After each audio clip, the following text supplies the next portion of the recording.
Send me an email, string Who is he talking to? George. Oh, sorry. Yeah, that's okay. Since he was on, I just figured I'd ask him or remind him. Yeah,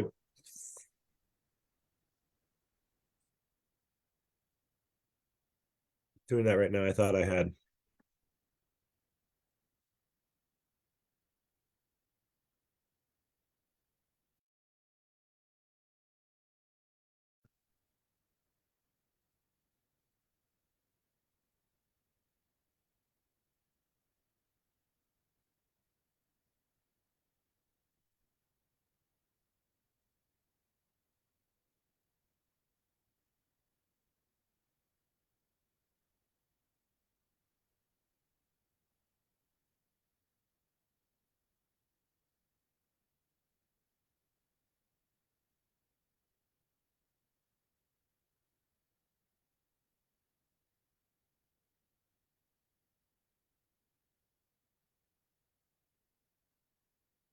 Sorry, guys, I ran back upstairs for that cup of coffee I forgot in the microwave.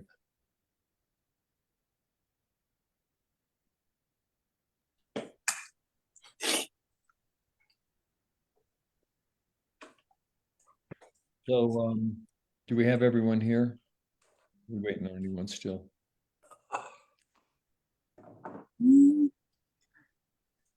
That might be a Can you hear me? Yep, we can hear you. I think. Do we have everyone in the room ready to go? think so. Looks like I see a couple heads nodding. Yep. Okay. That's a good visual. All right, well then we'll open the Board of County Commissioners meeting for November 7th. 2023. Basically today it's a budget hearing. However, let me go back here 1 second. The first thing we'll do is public comment, as always. Do we have any public comment in the room? We do have one person raising their hand. On screen, on virtual? Yep, I just promoted them to panelists so they can do public comment. Okay.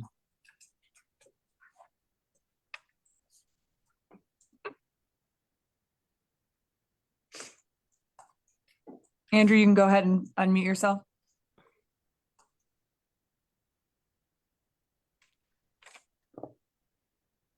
Hi, can you guys hear me okay? Yes. Yep. All right, well, I just want to very briefly say a couple things. I really appreciate the work you guys do. I know it's difficult work and trying to take care of folks. I've been a county resident for 25 years up in Echo Hills and appreciate you guys. I have two brief points I'd like to make today that I believe speak to some of what you may be talking about today, as I understand it. So as I said, I live in Echo Hills, out Sinton a ways on Bear Rock off of Aspenwood. And I'm a big believer in the idea that really the only government that will help us locally at our front doors will be our county government. And I just want to say, and historically, we've had a road-based program that is much appreciated. It's tremendously beneficial, particularly for those folks who do not have an HOA, where there's kind of a neighborhood organization to pull us together to create a dynamic where people can do something to help the roads. So we're on a county unmaintained road. I think we last had help with the road-based program in maybe 2015 or so. If there is any chance that could happen in the next year, I want to put in a big plug for supporting that. So really appreciate you guys. The other comment that I want to make briefly is I know there's been a lot of fire mitigation along 103 to the south above 103 in the Denver Mountain Parks area. And that's great. I'm not sure what the plan will be for getting rid of some of those piles of slash in the future. But the point that I want to make is Castlewood Court extends all the way to 103 as the only other emergency egress for Echo Hills. And a lot of slash has been placed on that road, making it now impassable in the event of some emergent situation. And I mean, you'd need a truck to get down that hill, but in the event of a fire up in our neighborhood, I just think keeping that road clear is a good idea, and I put in a plug for that. That's all the comments I got. Again, really appreciate you guys. Thanks so much. Thank you, Mr. Leifer. Is that correct? My life for like in for life. Okay. Yeah. Like still in the military. Yeah. Okay. Thank you very much. Do we have any other public comment, either in the room or online? Nope. Okay. We're hearing and seeing none. County Commissioner updates. Sean, how's the weather? Well, it's the end of the rainy season, but it's nice and sunny out right now, so things are good down here in Central America. I don't really have any commissioner updates other than I wanted to comment on the last public comment and express my thoughts. I know that we used to have programs in Road and Bridge that were scaled back due to our belt tightening. I also know that we have a new 1% sales tax. 0.75 goes to the county, the 25.25 goes to the municipalities. And I like the idea of us supporting neighborhoods. And I'm a little bit open, or I'm more than a little bit open to what that looks like. One of my thoughts, though, is I do like neighborhoods to have some skin in the game and stake in the outcome. And maybe it looks like something like the neighborhood could pay for half the road base and we pay for the other half and provide the transportation. But I know we're not here to make those type of in-depth decisions today, but I would like there to be follow-up on this, and just to maybe, Brian, you could work with Carl and just present the board with some different alternatives at some point in the near future, maybe early next year. You're gonna hear more on that later this morning. Okay, perfect. Great. Anything else, Sean? I know we have a lot to cover today, so I don't have anything that's of great importance. So I'm gonna turn my time over. Okay, George. Yeah, I'll try to be brief. I've got 4 items. First is, and just some explanation for why I have a sore throat and wanted to not be contagious with people. You guys can just enjoy my infectious energy without my infectious illness. So childcare, you know that there's a team working to get a childcare facility built into the new elementary school in Idaho Springs. A recent update that I have, and you all may have seen, that I think I would like to see materialize into a meeting in December sometime, or late November. They have, after fundraising, they have I'm not going to try to be specific here because I don't have the numbers off the top of my head, but they have a small gap in covering the costs of planning and design for the next 9 months. Our lodging tax has a piece of it is eligible to use for housing, childcare, etc. And I would like this board to consider whether we can help fill in that small $16,000 is the number that's in my head gap. I think it would be awesome to invite them to come and discuss that, as well as the overall capital plan, and hear how they're doing with their capital plan, and maybe consider whether the board wants to use some ARPA funding or something else to make a meaningfully nominal contribution, so that we can be shown supporting the project in spite of our fiscal challenges. I just think that might help the project's capital campaign. So that's one item.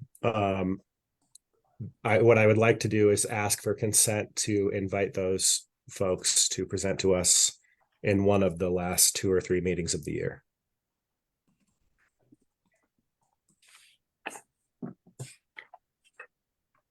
fine with that. Good. The next item is, this is a legislative update. The bill to reassess, to move short-term rentals into the commercial or lodging assessment category, did pass through its interim committee. It received a lot of pushback from short-term rental hosts. And in spite of being very good and reasonable policy that exempts people who live in the short-term rental they're operating or operate, you know, for a small portion of the year. In spite of that, it got a lot of pushback, and this bill is very meaningful to Clear Creek County and is going to be a very big lift for CCAT and everybody else that supports this.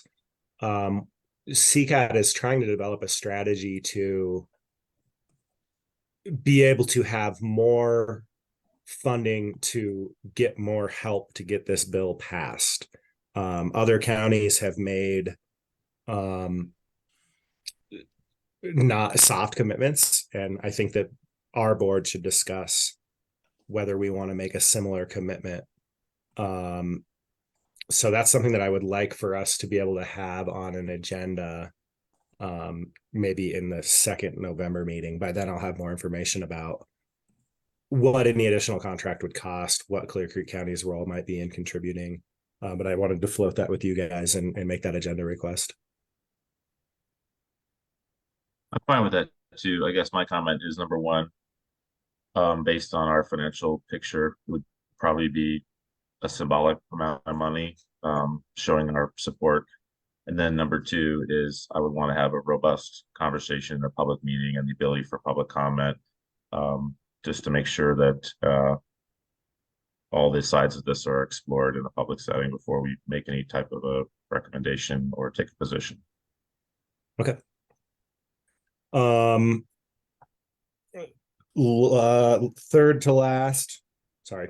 of four. This is just a quick heads up. Brian and Peter know about this. The GROC, the Gateway to the Rockies Opioid Council, is likely to need to meet in early January. And there's some question about whether the appointments that we made to the GROC will be in effect in January, unless we reappoint them in December. So that's just a heads up to you all that we may need to reappoint in December. I know typically we do all of our appointments in January, but that could prevent GROC from being able to do its business. So that's just a heads up for you all. Yeah, I have no problem with doing that. Okay. Yeah, so. And George, did you see my email regarding that? I did. I haven't reviewed it closely. Okay. Lastly, we have a vacancy on the Tourism Bureau board. We conducted an interview. Brian, maybe this was going to be on your manager update, was it? No, we're adding it to the next agenda because I talked with each of you individually about that appointment. Okay, great. Just wanted to make sure that that was moving forward. Yep. For what it's worth, since we're in a public meeting, I will just share that I am in support of that appointment. And that's all for me. Yeah, I am too. And for the record, we mentioned her name, which I don't remember off the top of my head. I know she was the person hired by the town of Georgetown. Jess Edwards. Was it Jess Edwards? Jess Edwards.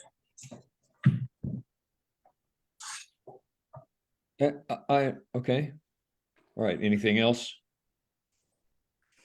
And I think I'm gonna forego. I've got just a couple of small items, and one of them will come up during budget, so there's no point in rolling now because I know it'll be part of the presentation.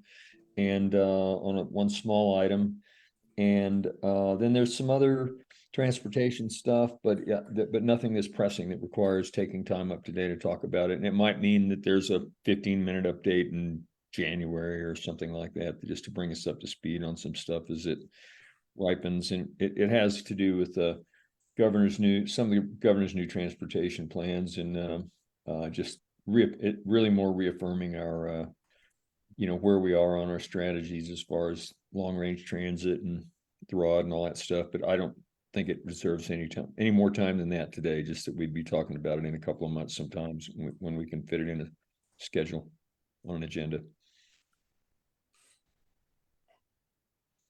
And that's it. So that said, Commissioner or County Manager update, Brian, what do you have for us today? Several calendar items. I know I spoke with you, Randy and George. Sean, I don't think we had a chance to talk about this yet, but we discussed scheduling the performance review for myself and the county attorney on November 14th, which is next Tuesday. So I wanted to confirm if that's going to work for the three of you or not. George is going to be out all of December, so we won't have him in person, which is why we're suggesting we schedule it for the 14th.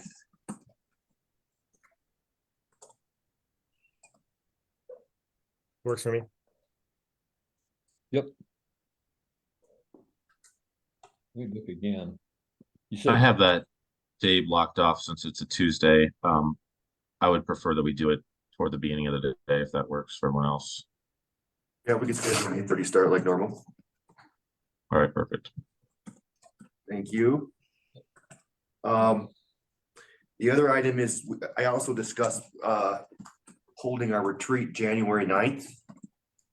So we discussed that January 2nd is the first Tuesday. We probably don't want to have a regular meeting the day after New Year's. So holding our retreat on January 9th, I'm still working on a location, which would make that following Tuesday, the 16th, the first regular meeting in January. would that be broken into two parts that day? The retreat, Yes. two parts from one perspective. Oh, well, we have done retreats where we have included, I'm trying to remember where we went with that, in our last discussion.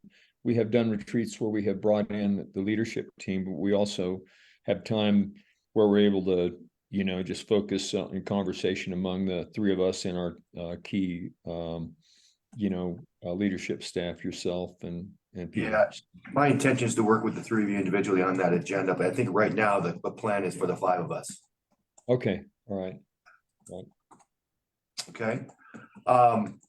And then George, I wouldn't mind working with you on both the childcare agenda item and the CCAT, just in terms of everything else we have going on for the last remaining meetings we have. So I'll get with you and we can figure out what makes the most sense for those dates. Brian, were you imagining having a second BoCC meeting on either the 23rd or the 30th of January also? No, I think we were just thinking we'd stick to our first and third. So 16th would be the first meeting, and then the next meeting would be the first Tuesday in February. Okay. Unless there's things going on, we need to schedule something. Okay. Just trying to get my schedule dialed in, that's all. Yep. And then also with respect to scheduling, it's town of Georgetown reached out. I think the mayor and commissioner meetings have fallen off of our calendars. I think that invite probably just ended. So there is a request from Georgetown. Do we want to get something scheduled? So I guess that's the question for the three of you. Do we have time to get that done before the end of the year? Do we want to make the first one in January, for instance? And then the question is, when we have a request from the town like that, do we want to have a meeting with the town, or do we want to do that within the context of the mayors and commissioners meeting where all the towns are invited to come at this? And because we're and I'm thinking that may be the more efficient way to do it, but interesting. Yeah, the request was for the actual mayor and commissioner meetings, but I can certainly drill down to see. So I don't know if you have a strong desire or strong opinion on if we do that before the end of the year or get those begin in January. I don't think we really have a preference as staff. So yeah, I'm fine with mayors and commissioners. I think I misunderstood what you had said the request was from Georgetown. I thought it was for an individual meeting with them, but oh yeah, I'm curious to hear what the others think, but having the mayors and commissioners meetings is valuable on an occasional basis for sure.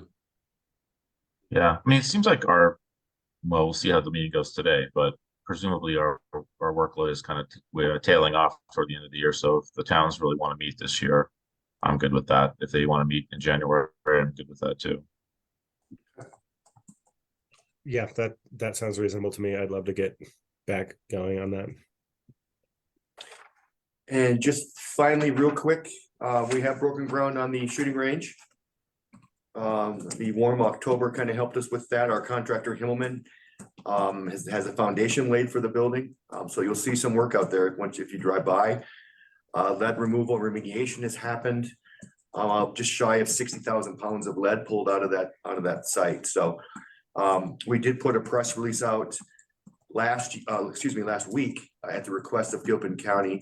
There's some questions over there about whether or not this project was happening or not. So we wanted to get the word out that the project is underway. We do have a new project manager in our public works area, Stacy Canada, who's helping us out greatly with managing this overall project. I think that's going to be a great add to have someone who can do that kind of PM work. So with that, and then just a reminder, we have yet another phase on that project, right? So we're continuing to look for grant funds to get that project complete. But our goal is still opening in 2024. So with that, that's my update. Okay, Peter, do you see any reason that we should hold the presentation of the budget until 9 o'clock, or are we okay to dig in? If it was noticed for 9 o'clock, I would wait, but I think it was noticed for 8:30. The action session is noticed for 9 a.m. Okay, but what did we publish in the paper? That's more what I'm concerned about, but Can I answer that, Peter? Yeah. This is not a public hearing. The budget hearing will happen in December. This is simply, it's a presentation. okay. Yeah. So I would probably just wait till 9 since that's what we have on the agenda for it, in an abundance of caution anyway. Well, if that's the case, then we will take an 7.5 minute break until 9 o'clock and then come back into the budget presentation.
Okay. Sorry again, just taking advantage of those few minutes. So we're ready for our presentation of the 2024 Clear Creek County budget. And I think we're letting Brian and Maria lead the way on this one. Thank you, Mr. Chair. As he said, this is an overview and presentation of our FY 2024 proposed budget. I say this every year, but I think it's one of the most important decisions that we bring to you. It sets forth our program of service, how we recommend to accomplish your objectives, your priorities for the coming year. And as we discussed it during my update, we're getting a retreat scheduled for the second week in January. So I think the process, the retreat itself kind of dovetails nicely for kicking off our 2024 year and everything that the three of you want to get accomplished in that year. So it's an important decision, the adoption of our budget. It's one that we recognize is important and we don't take lightly. The decisions we make today within this process are going to have an impact on our future, that we know for sure. So we did provide the board this year several additional opportunities to provide input into this process as we built the proposed budget, in addition to holding several public meetings to allow our residents of the county, our business owners, et cetera, to provide input to the budget as well. Unlike last year, the finance director and myself will present our FY 2024 proposed budget. Our department directors, division directors are here today, some in the room, some online, to answer any specific questions you might have with respect to their budgets, any kind of a deep dive you might want to take into an individual area. Ready to do that. I want to say thank you to Maria Ostrom, our finance director, and her team for all the work that happens to get us to this day. A lot of behind the scenes work and preparing us for this process and for this ultimate adoption of our budget. So thanks to everything that team has done to get us here today. It begins at the department level though. So our divisions, our departments putting in a lot of hard work to develop their own individual budgets. I do want to say to each of them, thank you for taking the budget direction seriously. No new increases to a budget without a corresponding cut was our mantra this year. And I think for the most part, we were able to accomplish that. So that work that happens at the department level helps facilitate the work of our finance team. So budgeting is definitely a team sport. It takes all of us together to get this book built and ultimately adopted. As you recall, at this point last year, we were discussing the impact of declining revenues, of a tight labor market. In some respects, those things are still here. We were discussing the challenges presented by the diminishing operations of our largest property tax generator. While that continues, we are happy to report a nearly 21% increase in our property tax collections due to the latest assessment, a 5% increase in our sales tax projections as well. I think the board is also fully aware that last year's adopted budget included a $2.9 million deficit in our general fund. We're happy to report to you today that as of today, that deficit has shrunk to $1 million. That is due in part to the hard work of all of our teams, all of our staff and departments and divisions for kind of sharpening their pencils with respect to budget. I do need to provide specific kudos to our HR team, to our IT team, to our finance team for identifying a tremendous amount of cuts that help us accomplish that 1.9 million reduction in our deficit. We're not out of the woods yet, but we have made significant progress. And to everyone, I want to say thank you for that. So again, the decisions we make today have an impact on our future. I would continue, we will all work together as a leadership team to explore strategies for trimming our expenditures, optimizing our processes moving forward. That work can end. You got to do that all while keeping at the forefront of our mind our service delivery. Not trying to impact our service delivery moving forward, right? We've identified 1.9 million in cuts, and there really has not been an impact either internally in the organization or externally. It's just due to that sharpening our pencils and those process improvements that have been identified by our staff. So I'm going to stop there. Happy to take any questions, or we're going to jump into our presentation of this budget. Maria? Thank you, County Manager. We're going to start with a very brief look at where we are year to date. Is this not working? This isn't moving me. Of course. So sorry. No, that's okay. 1 second. Sorry. Oh. Let me try one more time.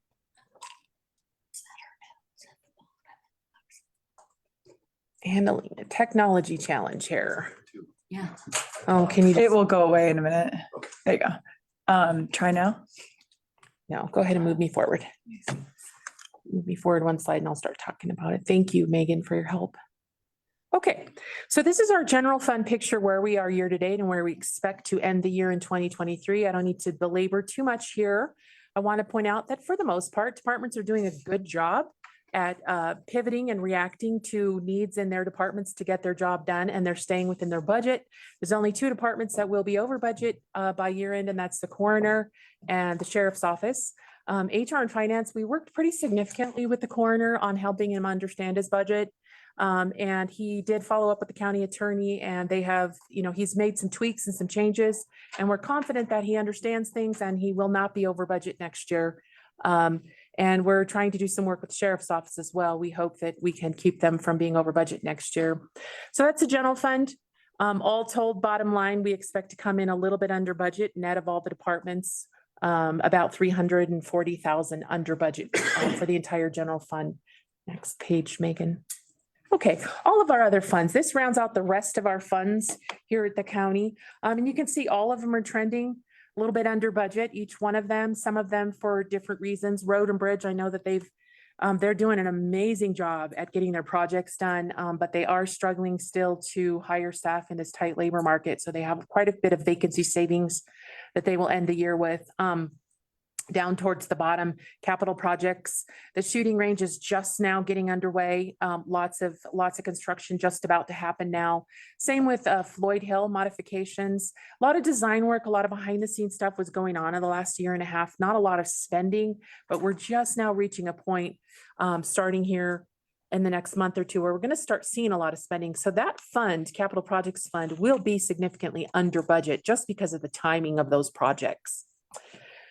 Okay, that's a really quick look at 2023. And now if we launch into 2024, I'm going to turn it back over to Brian for a minute. Yeah, the purpose of this slide is really to demonstrate that this process is ongoing throughout the entire year. You're being asked to adopt a budget this month or next month.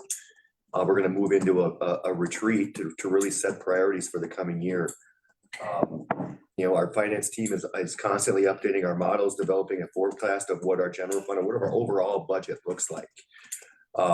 This past year, we held a work session with you in April to just kind of kick off that budget, and that started in April, and we've been working on this document ever since.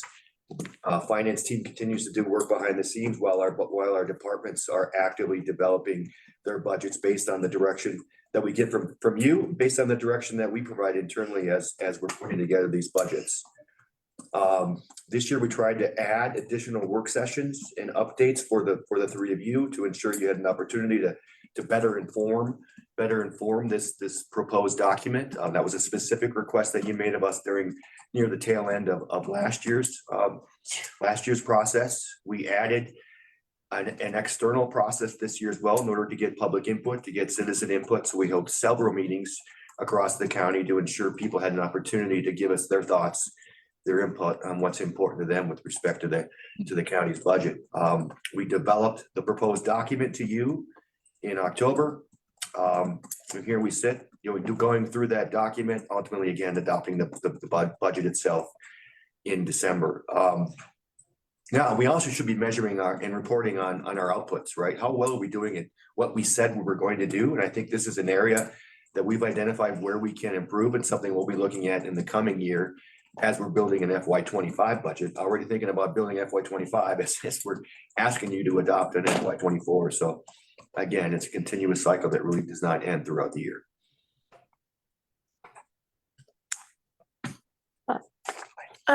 So before I start, I kind of wanted to take a moment and say thank you. I have been so appreciative of being involved in this process. I think I found it so helpful in my role as grants administrator to be part of these conversations and really understand where the need is specifically. So thank you, commissioners. Thank you, county manager. I just want to add to that. She has brought in $8 million in grant revenue since we moved her into this role. $8 million. Now, 4 of that was for the town of Empire, but nonetheless, through her specific efforts, we brought in $8 million. So it's definitely a a position that we needed and one that we're getting a lot of benefit from. So thank you for all your hard work. Thanks, County Manager. Yeah, and like I said, I think this process will help me be even more effective in the future. So on that note, this slide is a graphic that the board has seen a couple times before. I think it's just an overview of the milestones that have gone into this specific budget process starting in April, like County Manager said, with that retreat. And now we're all the way down into November 7th, presenting you the proposed budget for 2024. And then we will see the board again on December 5th to adopt the 2024 budget. Okay, so here's a look at the major financial things that inform us as we work to develop our revenue forecasts and as we work to propose a budget for the commissioners. So property tax, an overall 9.9% increase. We know that some of our residents saw a significantly higher increase. It depends on your property value, but you know, we are that increase is mitigated by what is happening with our mine and the decrease in production. So overall 9.9% increase, it does significantly help the bottom line.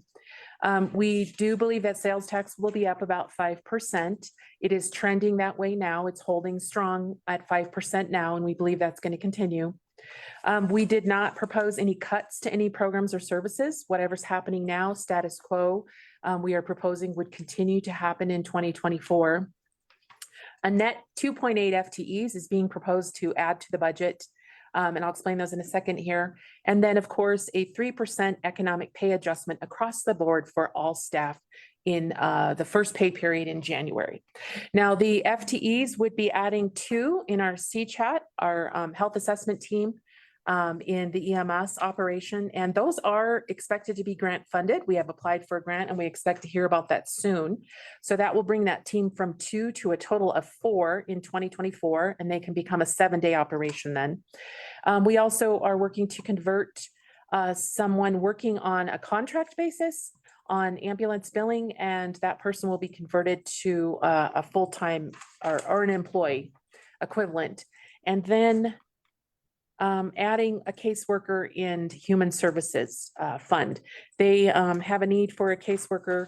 80% of that caseworker's salary and benefits is recouped from the state. The other 20% will need to be borne by the general fund as we move forward into the future, but it is a need in that department, and we're making that recommendation. Now, I will be talking with the board here in several more slides about the reserve policy. We did visit with you about that in September. You asked us to do a little more research and come back with some more information.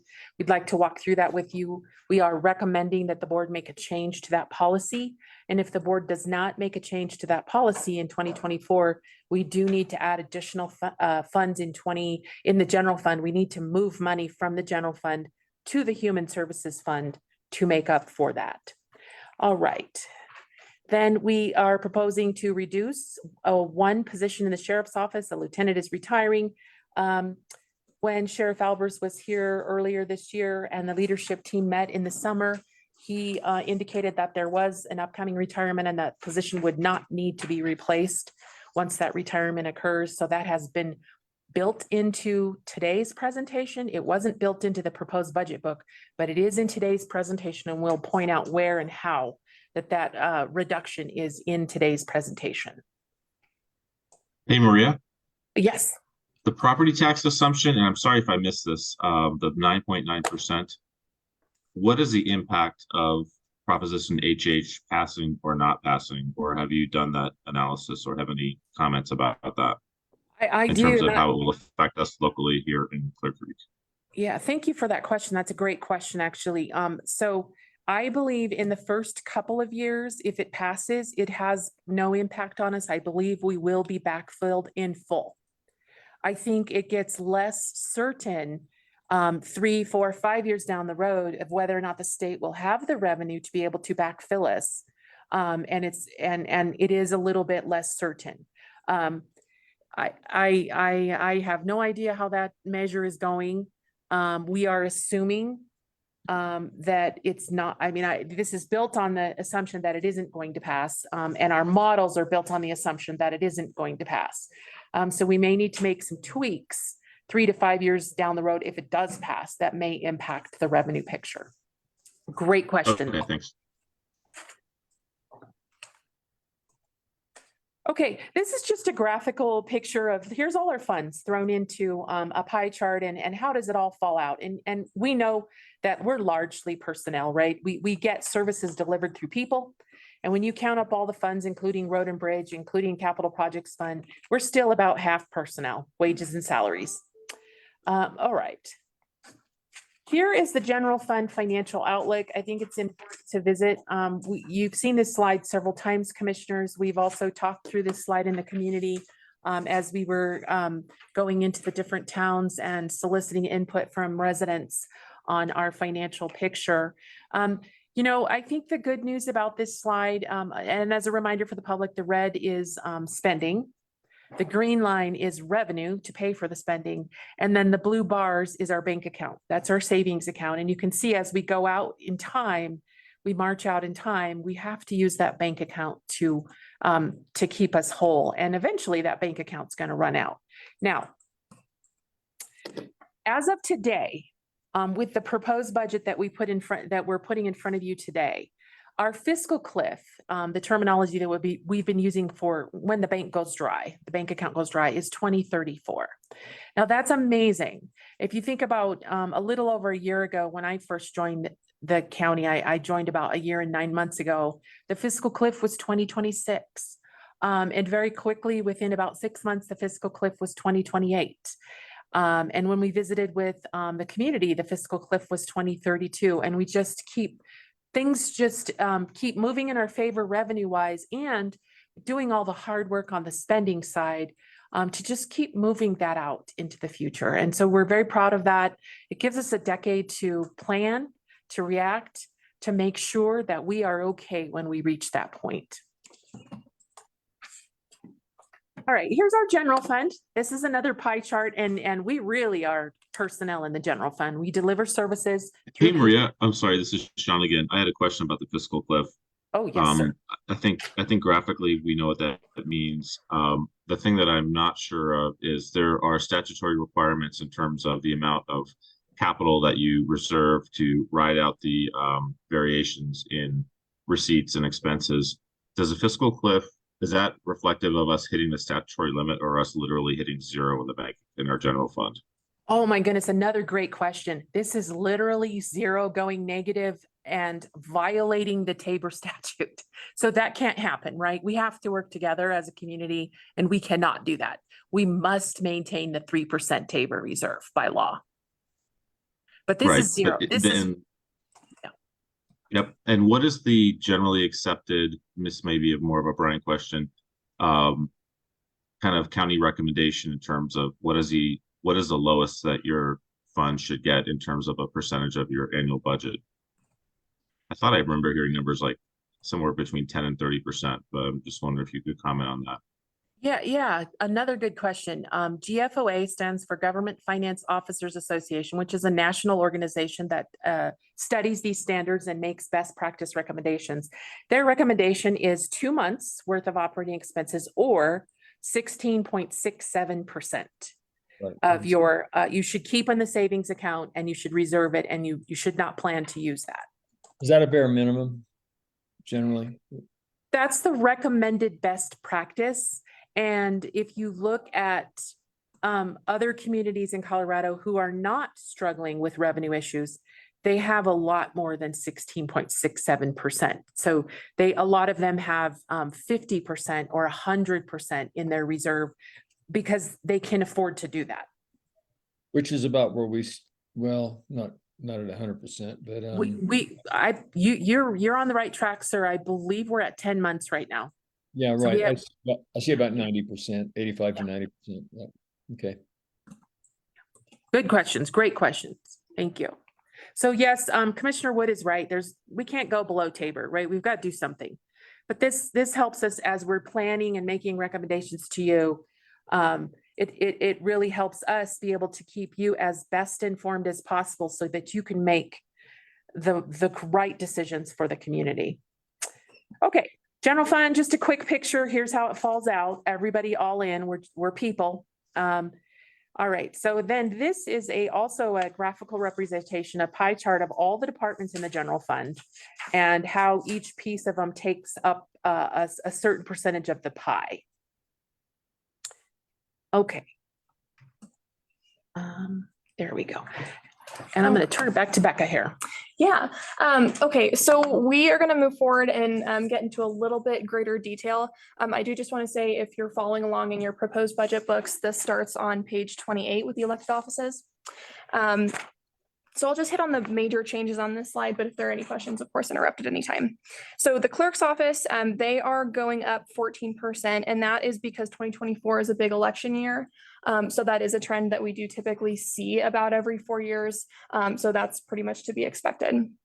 The other thing for the clerk's office is that they received a grant to digitize most of their files. And so that's a big project that is not actually included in this line. It's included in projects in the general fund, but worth mentioning here as well. Okay, so the next biggest change is the district attorney's office. This is our share. We share this cost with Summit County, Lake County, and Eagle County. And it's based on assessed value, population, taxable sales, and caseload. And just as a result of all of those factors combined, it happens that our allocation to the DA's office is going down by 14% in 2024. The treasurer's office, they are going up 9%, and that is because 2024 will be the first full year that we budget the full salary for that chief deputy treasurer position. We did not budget a full 12 months for that position in 2023. So that is that increase there. And there are no FTE changes in these categories either. Okay, so continuing on with elected offices, this page is the sheriff's office. Overall, the sheriff's office is increasing about 10%. And like Maria mentioned a little bit earlier, there is an FTE reduction that has caused a little bit of a difference in these numbers compared to the ones that you see in your proposed budget book. But the other things that are included in that 10% change from 2023 is an economic pay adjustment that happened in 2 consecutive years. So that totals about $320,000. There's also an increased request for funding for training spread across all sheriff's office departments, and that totals about $57,000. That third bullet is that reduction in FTE in investigations due to the retirement of a lieutenant. And then we do believe there will also be a reduction in confinement, though we don't know exactly when that's going to happen. So we have tentatively budgeted fully for that position in 2024.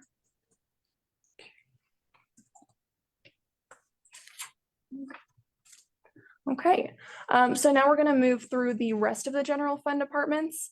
The noticeable ones on this slide, the county manager's budget is increasing 9%, and that is because staff decided to move the cost of the Bang the Table software out of strategic and community planning into the county manager's office. And that was decided because the public information officer is the primary user of that software. So we thought that just made sense. How much is that software per year? It's about 10 grand. Okay. Okay. So the next two, finance and human resources. Finance is increasing 6% and human resources going down 3%. And that is because we moved the payroll and the employee self-service software out of the HR budget and into finance. Again, we thought that just made a little bit better sense. For information technology, the county brought in a new chief information officer a couple months ago. And so he's been working really hard to identify reductions already, and he thinks he's already even found ones for future years into 2024. And we'll go into a little bit more detail on that actually on the next slide. The transit department, we were very grateful for the BoCC's commitment to subsidize transit up to $250,000 for the next 2 years. And so staff worked really hard to make sure that the 2024 budget reflected that commitment. Okay, and that's it. And there are no proposed FTE changes in this slide either. We'd like to bring Damon on now to give you a progress update on all of the amazing things that he is doing in IT. Yeah, thanks, Maria. So what I wanted to call out here are really some key strategic IT initiatives. And what you're seeing, it really fits into a couple of categories. Budget focused items, which are very key, and then productivity enhancements that I think are important, for the county employees as a whole. So let's talk about some of the budget items.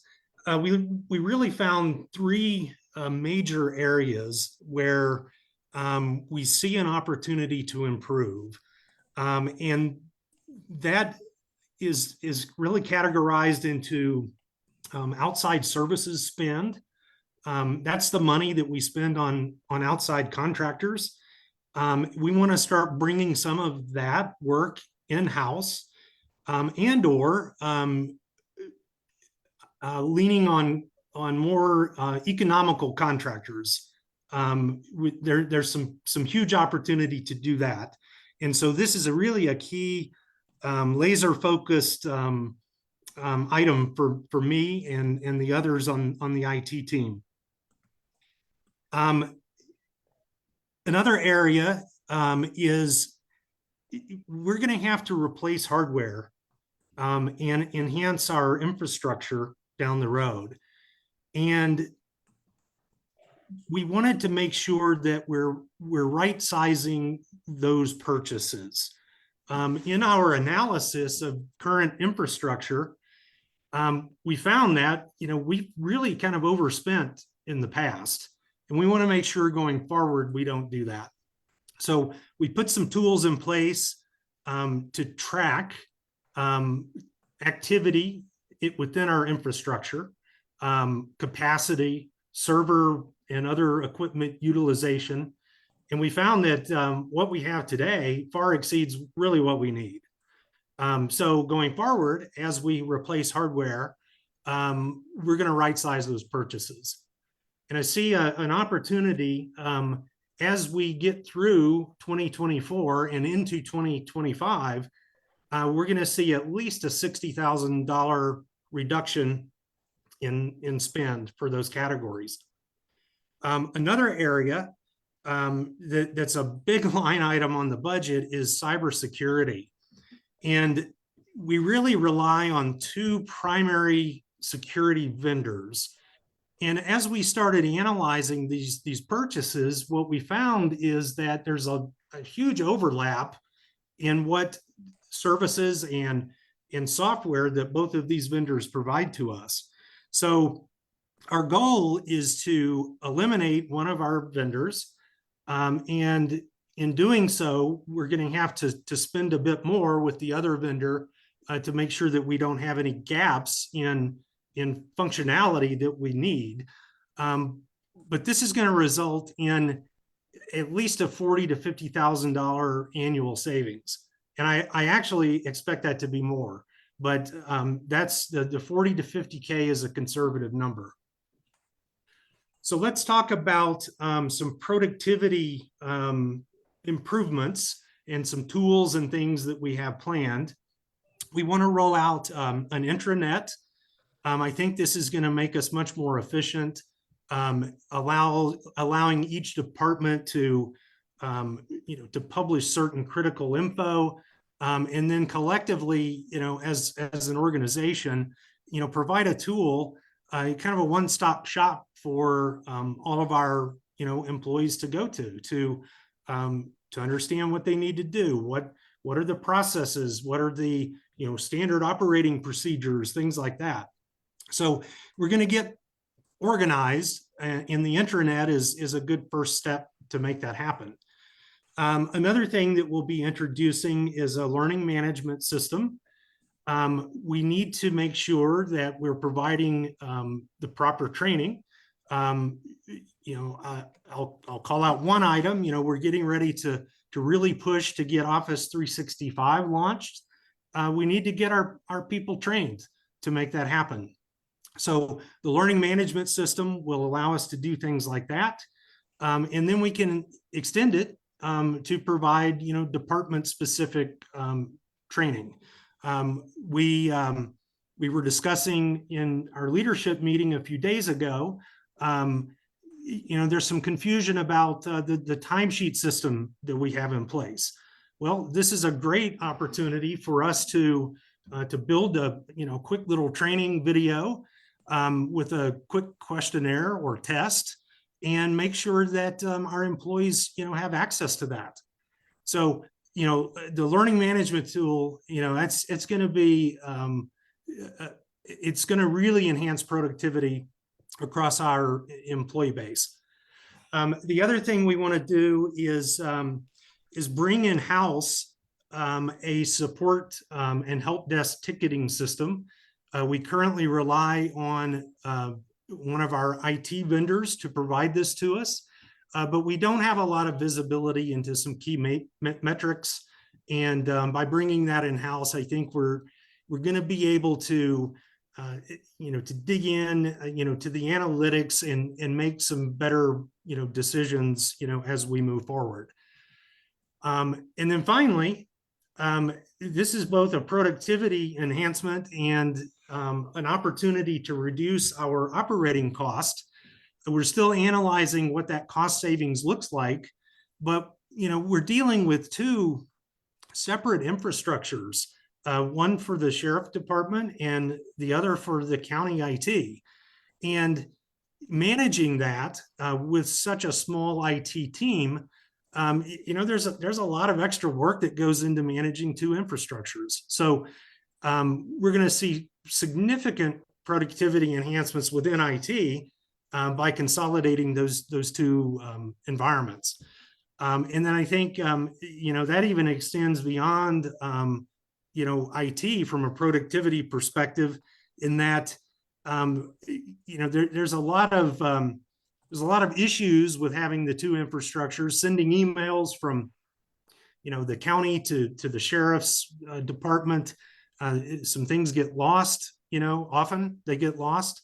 And then even being able to print to another printer that's in another environment, that you can't do it because, well, you're a sheriff user. So this is a significant opportunity for us to improve productivity and reduce cost. And it's a huge effort, but it's something that we have to do. Thanks, Any Damon. I mean, thank you. Quick question on that one. Sure. Well, maybe it's not a quick question. Maybe it's better as a comment.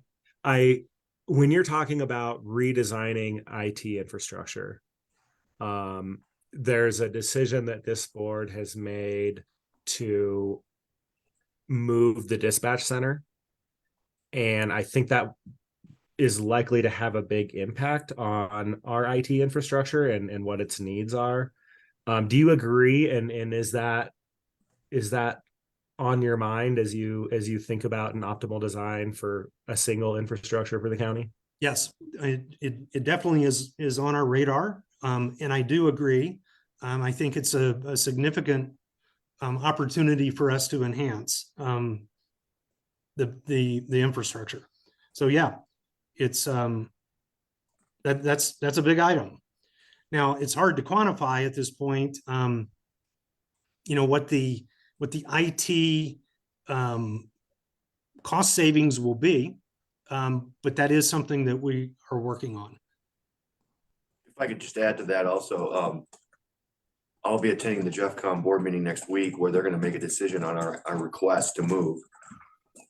There is a team of all of the county municipalities, et cetera, and the municipalities and the county working on that issue right now with respect to what's going to have to remain once we make that JeffCom move, and what can hopefully go away at some point. So that's kind of an ongoing, that effort is ongoing, and we should know more in the next couple of months. Excellent. And then I think what I would like to see is that before we get too far down the road of presenting a consolidated infrastructure, the board has an opportunity to give, kind of general guidance about how we balance risk and expense, et cetera. Definitely. Yeah. Okay. Hey, Damon, this is Sean. This is definitely a breath of fresh air for me. I have been pounding my fist on the table about this since long before you showed up. And a lot of what you're saying is kind of what I had feared. But at least we're on the path to getting this squared away. One of the things I brought up before you arrived, Damon, is, I mean, I often like to compare us to our neighbors, and it's not always a fair thing to do, but it's a good data point. And at the CCI meeting last summer, maybe it was, or last winter, I talked to Park County, and I believe their IT budget was around $800,000 total, and that was drastically less than what ours was at the time, and it's still a lot less than what ours is now. And then I looked at Gilpin counties, and theirs might have even been less than that. But to George's point, there are safe places and appropriate places to save money, and then there's false savings where you open yourselves up to huge risks. And I don't know if you're familiar with what happened with Fremont County and another big county, but essentially their IT systems were knocked out of operation for months because they weren't prepared for basically cyber attacks. So anyway, with all that said, are you starting to get a picture for where our budget might kind of level off at once you have a chance to make the changes that you're making and identify perhaps some more next year and year after? Well, sure. So, I think conservatively, we can say that going into 2025, we will have reduced that budget by $110,000. And that's just based on what I know today. With the cybersecurity consolidation and with the reduction in outside services spend, that's a conservative, $110K. But then I think as we look into, the consolidation of the two infrastructures, that's going to be significant savings. I don't know what that is at this point, but it's going to be significant. Because I think, and someone will correct me if I'm getting my numbers wrong, but I believe at one point we were talking about 1.7 million, and that was only for the non-sheriff's office part of the IT bill. Maybe that was in 2022 or could have been this year, but that's a number that kind of like sticks out in my head. And again, I'm comparing the $1.7 million to the 800,000 that our neighbor has, and the fact that theirs didn't include a sheriff as well. So anyway, good work. I think there's still work to be done. I definitely agree. And any opportunity, that we see to reduce, we will certainly do that, as long as we don't put ourselves at risk. Yeah. And are you talking about Fortinet and Sophos in terms of the two vendors? I would rather not call that out publicly. But Sophos. I wasn't asking you to tell us who the winner was. Yeah. I'm not talking about Fortinet. Got it. Thank you. Sure. Okay. Thank you, Damon. That was not very sneaky, just so you know. Okay. We're going to keep chipping away at the rest of the general fund departments. Again, this is on page 46 of your proposed budget book. So we are going to start with mapping on this slide. They are going down about 12%, and that's because the 2024 budget reflects more closely what we actually spend in benefit expenses and legal services in a year. And so that's that change. Strategic and community planning administration, they are decreasing, let's see, about 15%. And that's because 2023 included part of an intern's salary. And that position is no longer here, will not be here in 2024. So that's a decrease there, as well as, like I mentioned earlier, that Bang the Table software was moved out of this line as well. The recreation department, Amy is the strategic and community planning director. She thought about it, and she believes that they can use a little bit more summer or seasonal help to fill in during those really more work heavy months. And so that will result in the budget savings there. The housing department is a small increase here, about $3,000, and that's additional funding for outside services. Can you scroll down? Yeah, let me stop sharing and reshare because I think something's going on with the. Okay, we're gonna round out the general fund here with our non-departmental capital and projects. If you're following along in your budget book, you can find all of the line item detail information on pages 52 and 53 related to this. The category that we call non-departmental is primarily, can you get the again for me? Primarily is property liability insurance, about 600,000 a year is what we pay for property liability insurance. There's a couple other things in that category, such as tuition assistance. We allocate a little bit of money each year for that in case some of our staff would like to make an effort to take some classes. Then our debt service line, we have two items outstanding right now, our energy improvements that the county entered into that, I believe, in 2016. So we have that payment going on in 2024. And then, of course, our body cameras and tasers in the sheriff's office. So that payment will occur in 2024 as well. And then in the sheriff's department, they have proposed a budget for projects that includes funding related to jail-based behavioral services, and then a court security grant. Can you press that? Megan's Frozen. Yeah. Oh, it's working on mine. Okay. I'm sorry, Sorry. commissioners. It looks like we're frozen here. Maybe they can see what you're showing. Maybe it's the screen that's not. I'm just gonna, I don't know. I think something's going on with the internet because it kicked me off again. Oh, okay. Sorry. Okay, I'm gonna keep talking if that's okay here. So one thing to point out about the projects in the sheriff's office and the projects, the rest of the projects, is most of these items are listed in here because most of them are grant funded. And we like to have good line of sight on these. And so revenue's coming in to offset this spending. And it goes up and down from one year to the next, and it depends on grants, but we track it this way because of all the grant funding related to these items. And then capital in the sheriff's office, they have requested some increased amount of funding in capital for a couple of reasons. One, their upfit charges on vehicles are more expensive for like lights and sirens, radio, a laptop in the vehicle, and a printer in the vehicle. They also would like to replace the washer and the dryer in the jail. And then they have proposed to buy an inmate tracking system that helps maintain safety and security for not only for the inmates, but for staff as well. So they proposed some money for that. And then capital in the rest of the county is we have a couple of transit vans. Those are grant funded. There is a little bit of a match there, but not significant. Most of that money will be recouped through a grant. We are proposing funding for one vehicle in the building planning area to replace a vehicle that is more than 10 years old.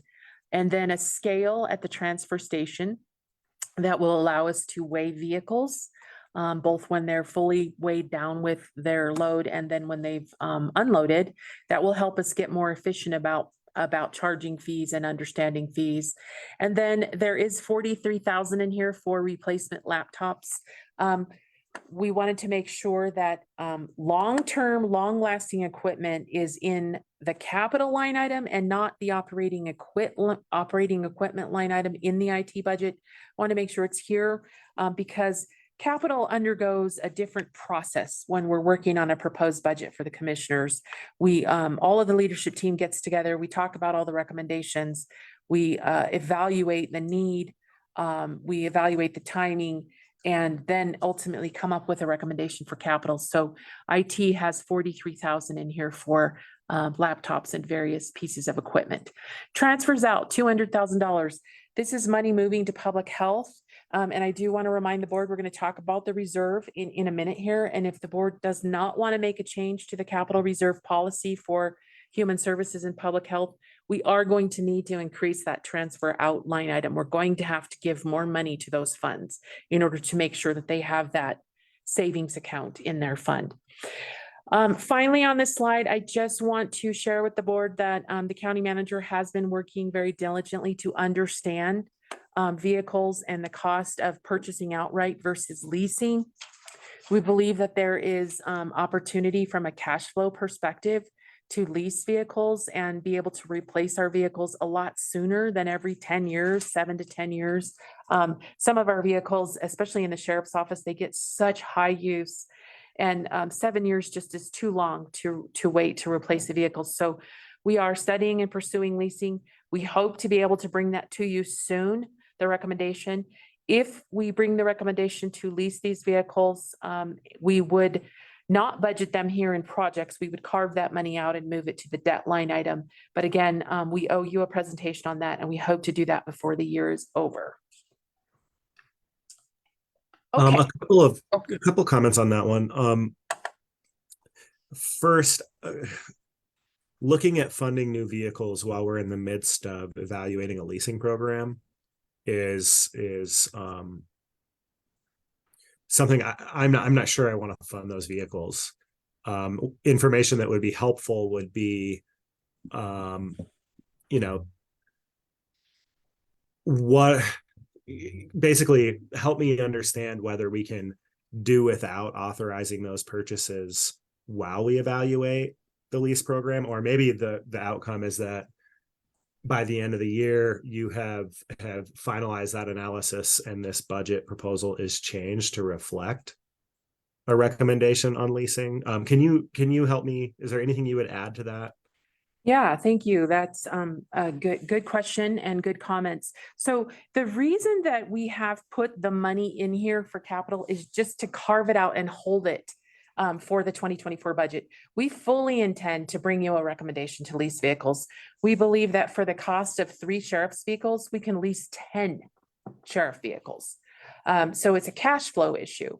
And we believe that's the right way to go. We've been falling further and further behind on replacement of vehicles. It's not sustainable.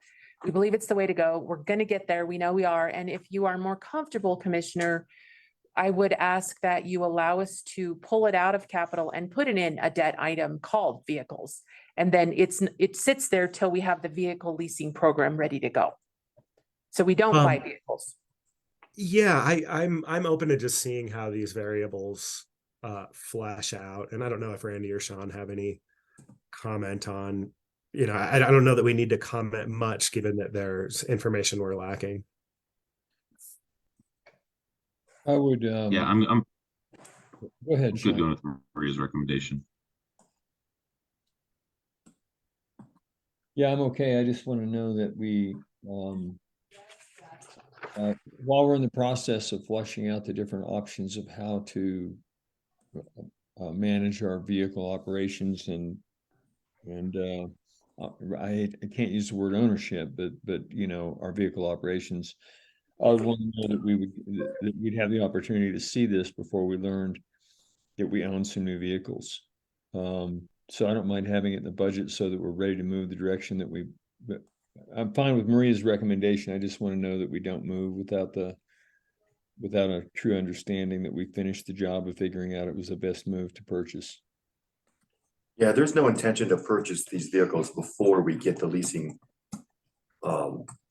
analysis done and complete. Yep. Yeah, and reported back. I just like to see Yep. it. Yep. Thank you. Thank you. And then on the washer dryer, I don't know what those cost or if they're grant funded. Obviously, if we need a washer and dryer, we need a washer and dryer, but some more information on that would be helpful in the next budget presentation. Okay, thanks, Commissioner. When you say more information, do you want to know what cost they're proposing for it, or? Yeah, what costs are they proposing? How old are the ones we have? Like, what's, are they working? Are they not working? Like, just what's the real need there? Okay. Okay, thank you.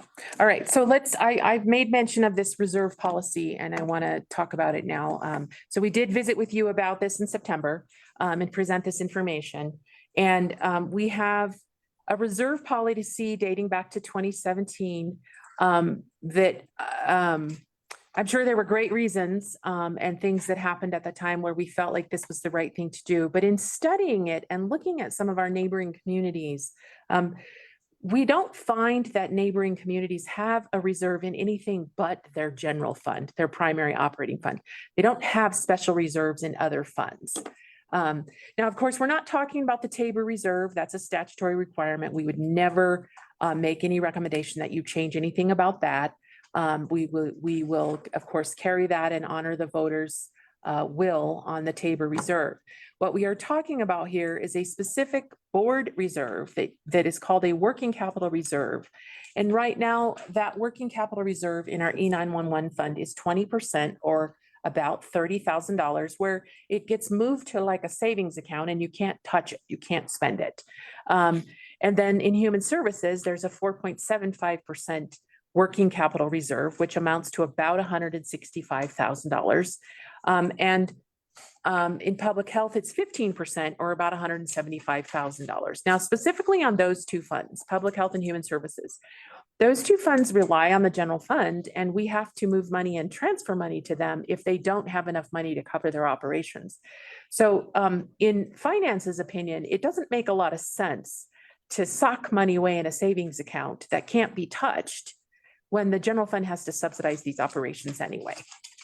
And then in looking at our county neighbors, they don't have a reserve in these funds either. They have one in the general fund. And so our recommendation would be to just simply remove these three working capital reserves from these funds. Now, there is a working capital reserve in the interest of full disclosure. You have one in the road and bridge fund. You have one in the open space fund. We didn't study those because it doesn't seem to be problematic right now. And there might be good reasons for those, although these other counties do not have one in their road and bridge fund. But we're not making any recommendations for those two funds. We're simply recommending that the board make a change in this policy to remove the working capital reserve requirement in those three funds. And so I'm going to stop talking there and see if the board has questions about this item.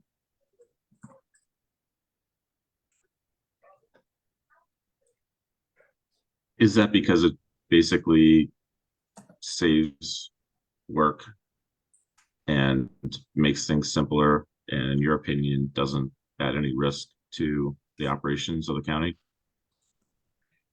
I don't know that it makes things simpler necessarily. Well, okay, yes, it makes things simpler. Why do it, I guess, is my question. Yeah, at year end, it makes things simpler. We don't have to disclose what that reserve is in the financial statements, but I think to me, it doesn't make a lot of sense to sock away money in the human services fund, for example, when we haven't defined when would you ever use it? When would it ever be allowable to spend it? And if the general fund if we're working through a shortfall in the general fund right now over the next 10 years, and we're trying to resolve this and figure it out, it seems strange that we would let money sit somewhere underutilized, just sit there. And keeping it in place increases their deficit in the general fund. Correct. Keeping it in place means we've got to move more money to human services in order to be able to disclose in our financial statements that we have that money sitting in a bank account in human services. We'd have to move more money, transfer more money to show that they have that reserve. Okay, so if this is all about simplifying things and kind of streamlining and aligning with what our neighbors are doing, I'm okay with it.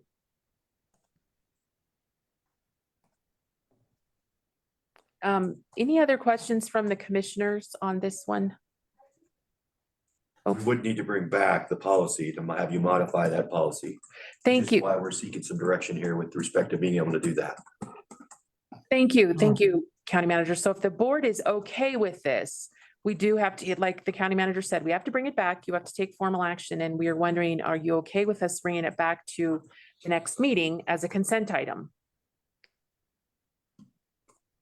I think I am, and I'll just explain myself briefly. The last time we debated this, I was advocating to see the general fund reserve increase in proportion to reflect that the reserves are moving, but they're still there.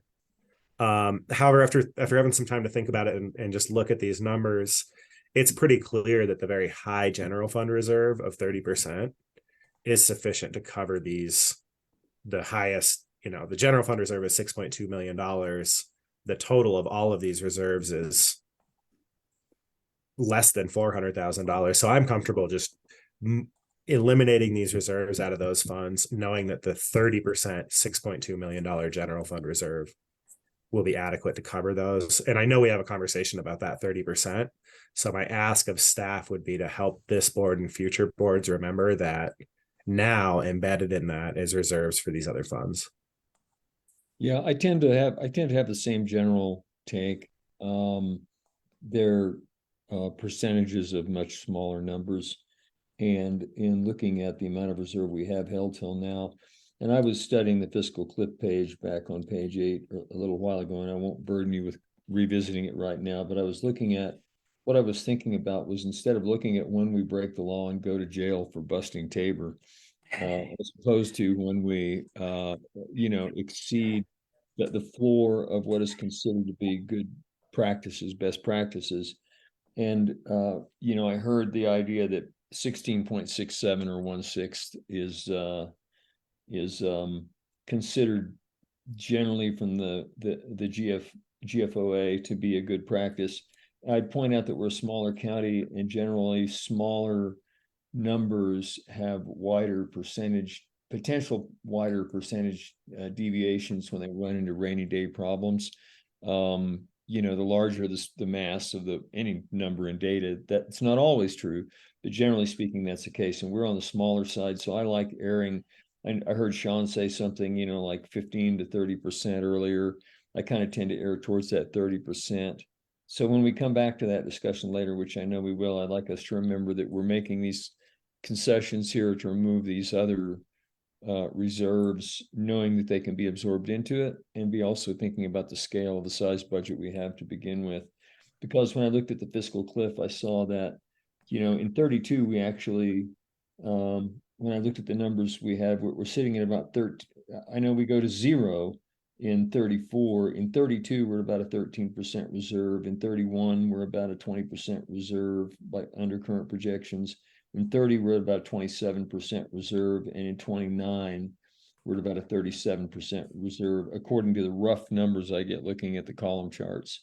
So, if we start looking at, if our goal is to try to maybe stay in that 30% range, I know I'm being premature in this conversation, but I just want to remember that we had this conversation about this page. Okay, thank you. Thank you, commissioners. We'll bring this back to you for your consideration and formal action.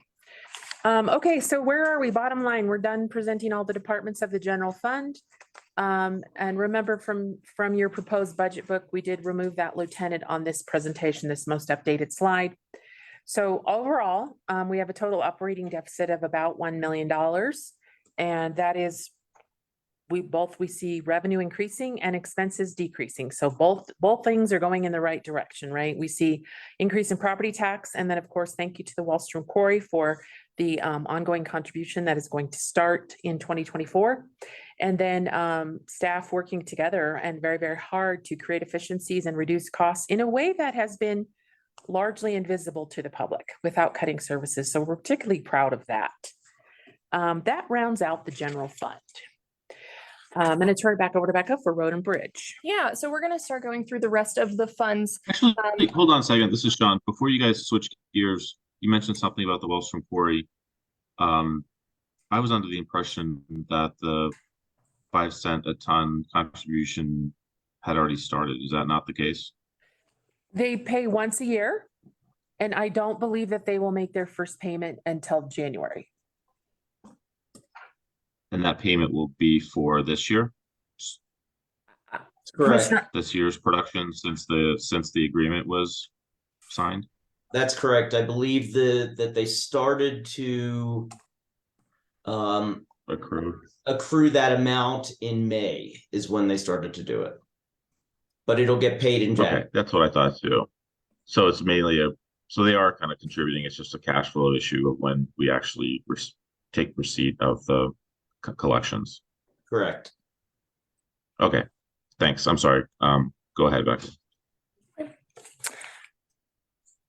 Okay, so we're going to start with the Road and Bridge Fund. This is on page 54 of your proposed budget books. I believe this is one of the only funds that includes personnel, where personnel does not take up the biggest piece of the spending.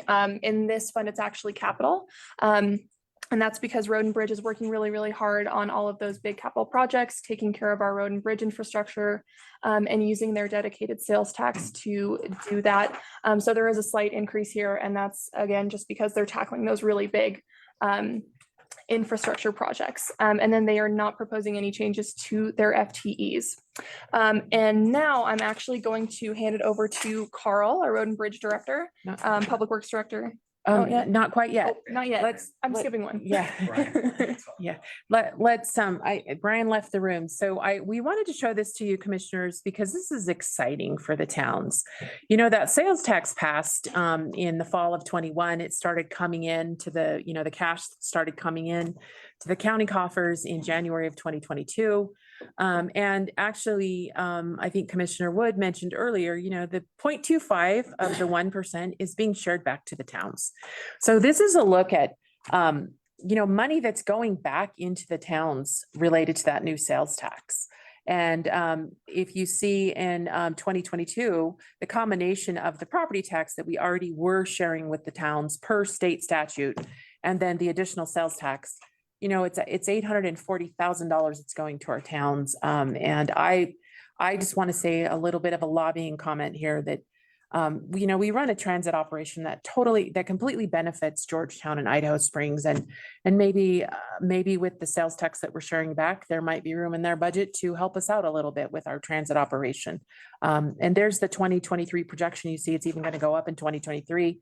And so the remit to line item in the budget that you find on the road and bridge, it starts on page 54. You'll see it's almost $1 million in 2024. So we just wanted to walk through that with commissioners and highlight that because that's good news for our towns.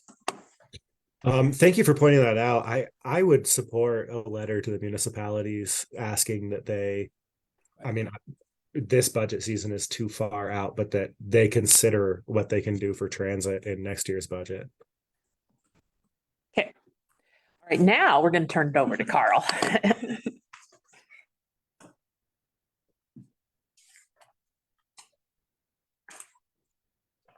All right, thank you, Maria. Rebecca. Good morning, board.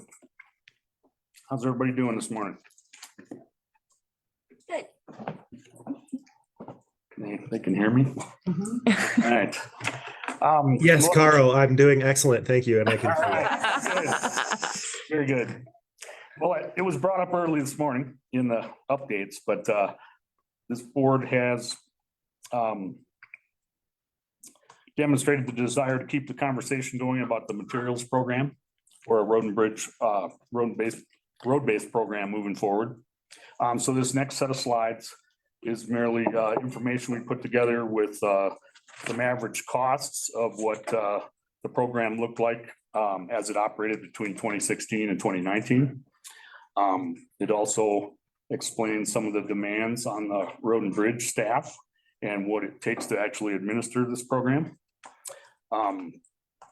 So as I work through these, we will just talk about that stuff. I'm hoping to get some input and feedback from the board and maybe direction as we move forward as to whether or not this is something we want to continue doing or not. So that's kind of what this next 5-10 minutes is based on.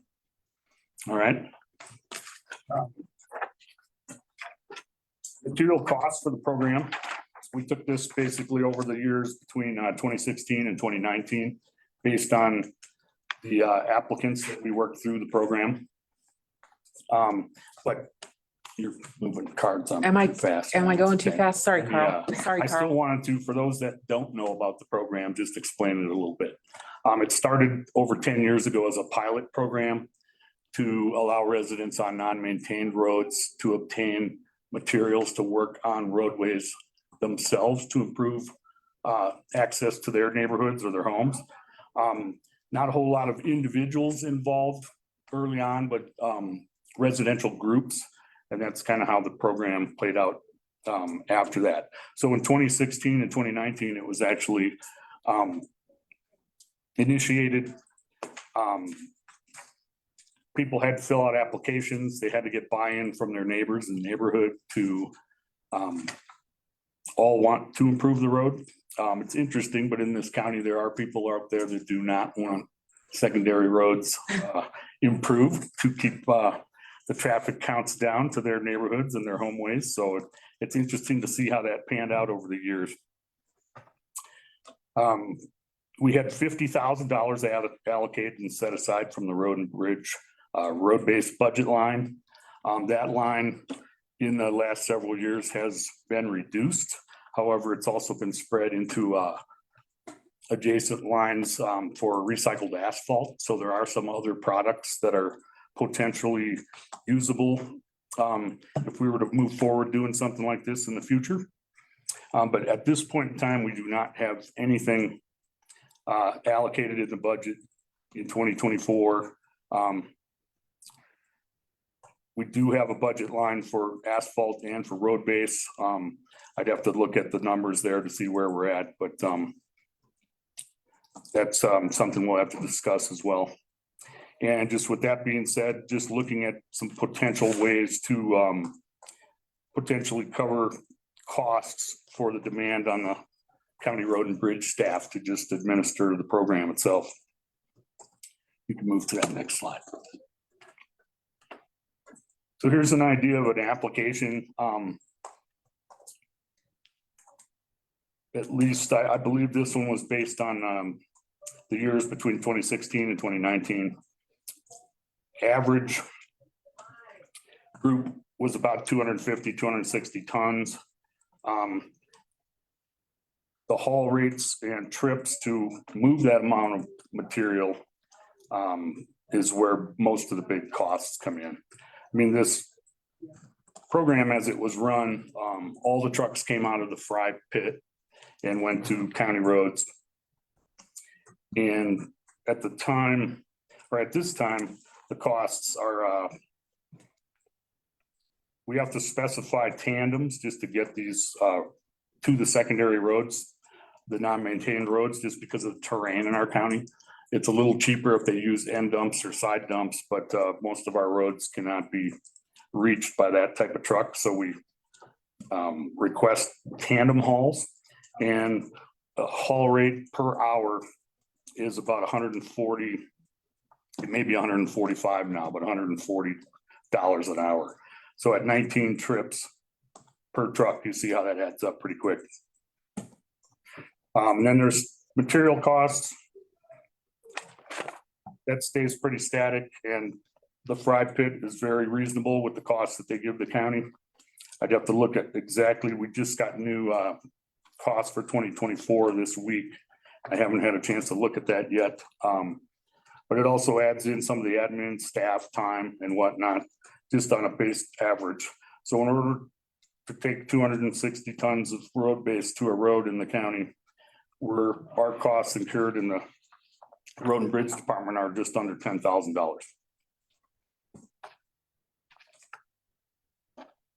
You guys have any questions about that slide?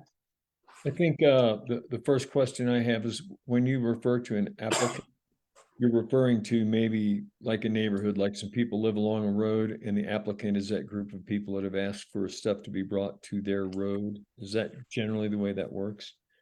Yes, in fact, in the application process, as the program was run, if there's 5 residents on that road, we have to get the desire from all, we have to get response from all 5 people on that road to accept the road base. So there were cases that we actually denied certain roads due to specific residential requests not to bring new material to their road. And it's the nature of unmaintained roads that they are going to be the roads that are less likely to be able to be served by an end dump or a side dump. That makes sense. Absolutely. I mean, we had to deny roads from the admin aspect just because we can't get all of our equipment, or can't get tandem dump trucks either up into some of the areas in the county. Okay. Thank you. All right, we can move on to the next one. Hey, Carl, this is Sean. I had a couple comments.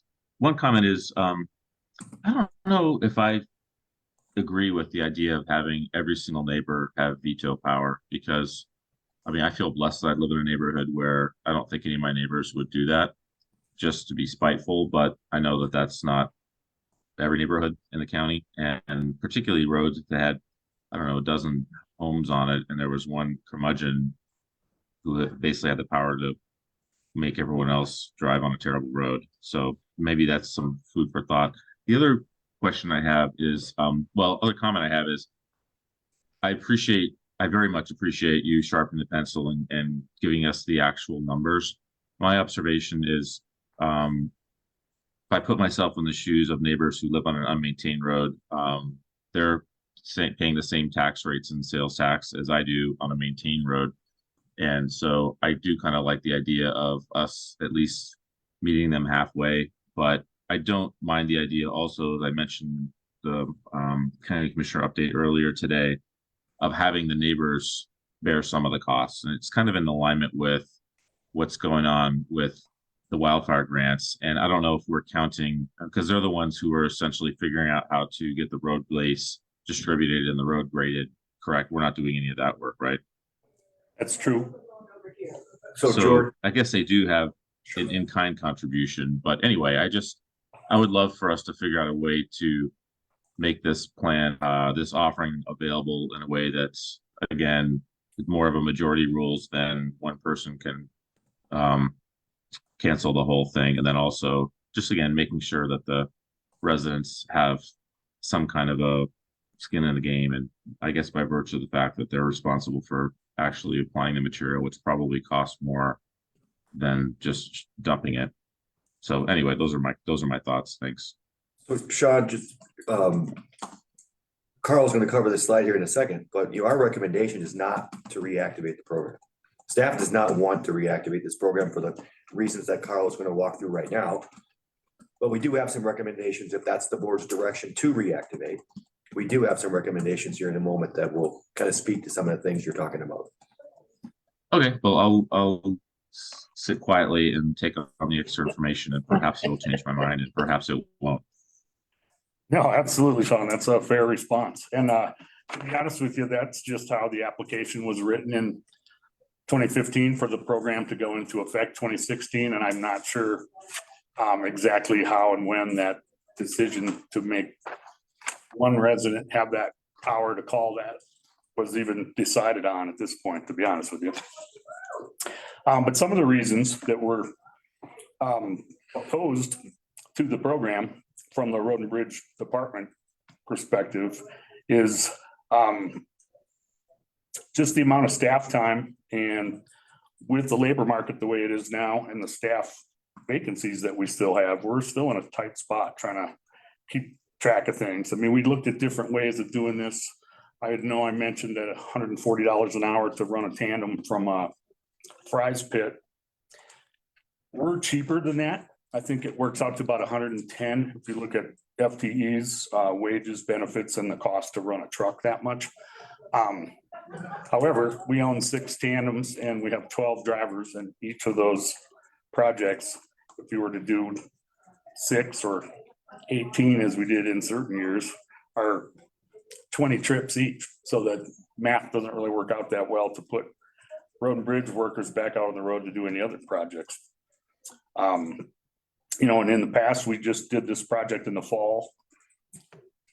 That's something we can visit as well. But these are reasons that it was definitely a demand on the group on my end. We looking at those open positions, we're still several driver operator positions short and 2 in our mechanics bay. And we're still shuffling people back and forth to the transfer station on occasion, and we have a part-time FTE position or a seasonal position open over there. We also ran into some issues in the past just with this material going out to places that we don't necessarily oversee the placement of it.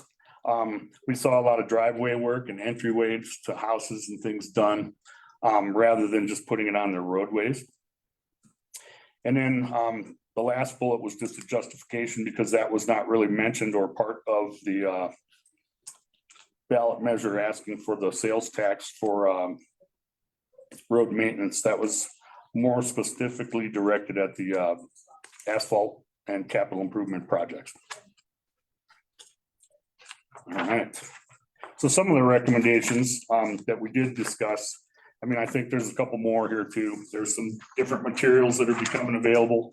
We're using a lot more recycled asphalt now ourselves.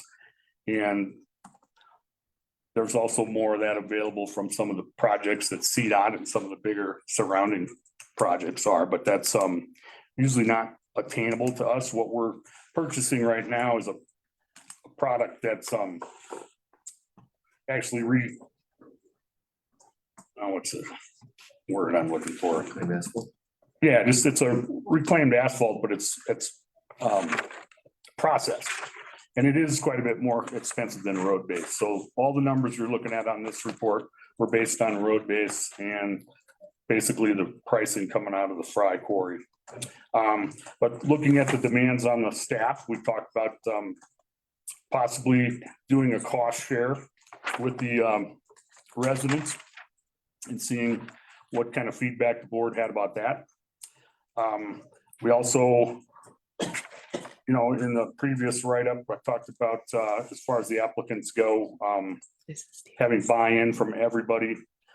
We also want to look at things as far as our adopted road list where private roads certainly aren't eligible. And then depending on HOAs, if they receive funds already from people through their HOA, we thought they could potentially cover the cost of a project or program like this as well. So I think that covers pretty much about at least what we had on the slides. I'll turn it over to more questions, and then we can certainly continue this conversation as we get further into the budget year.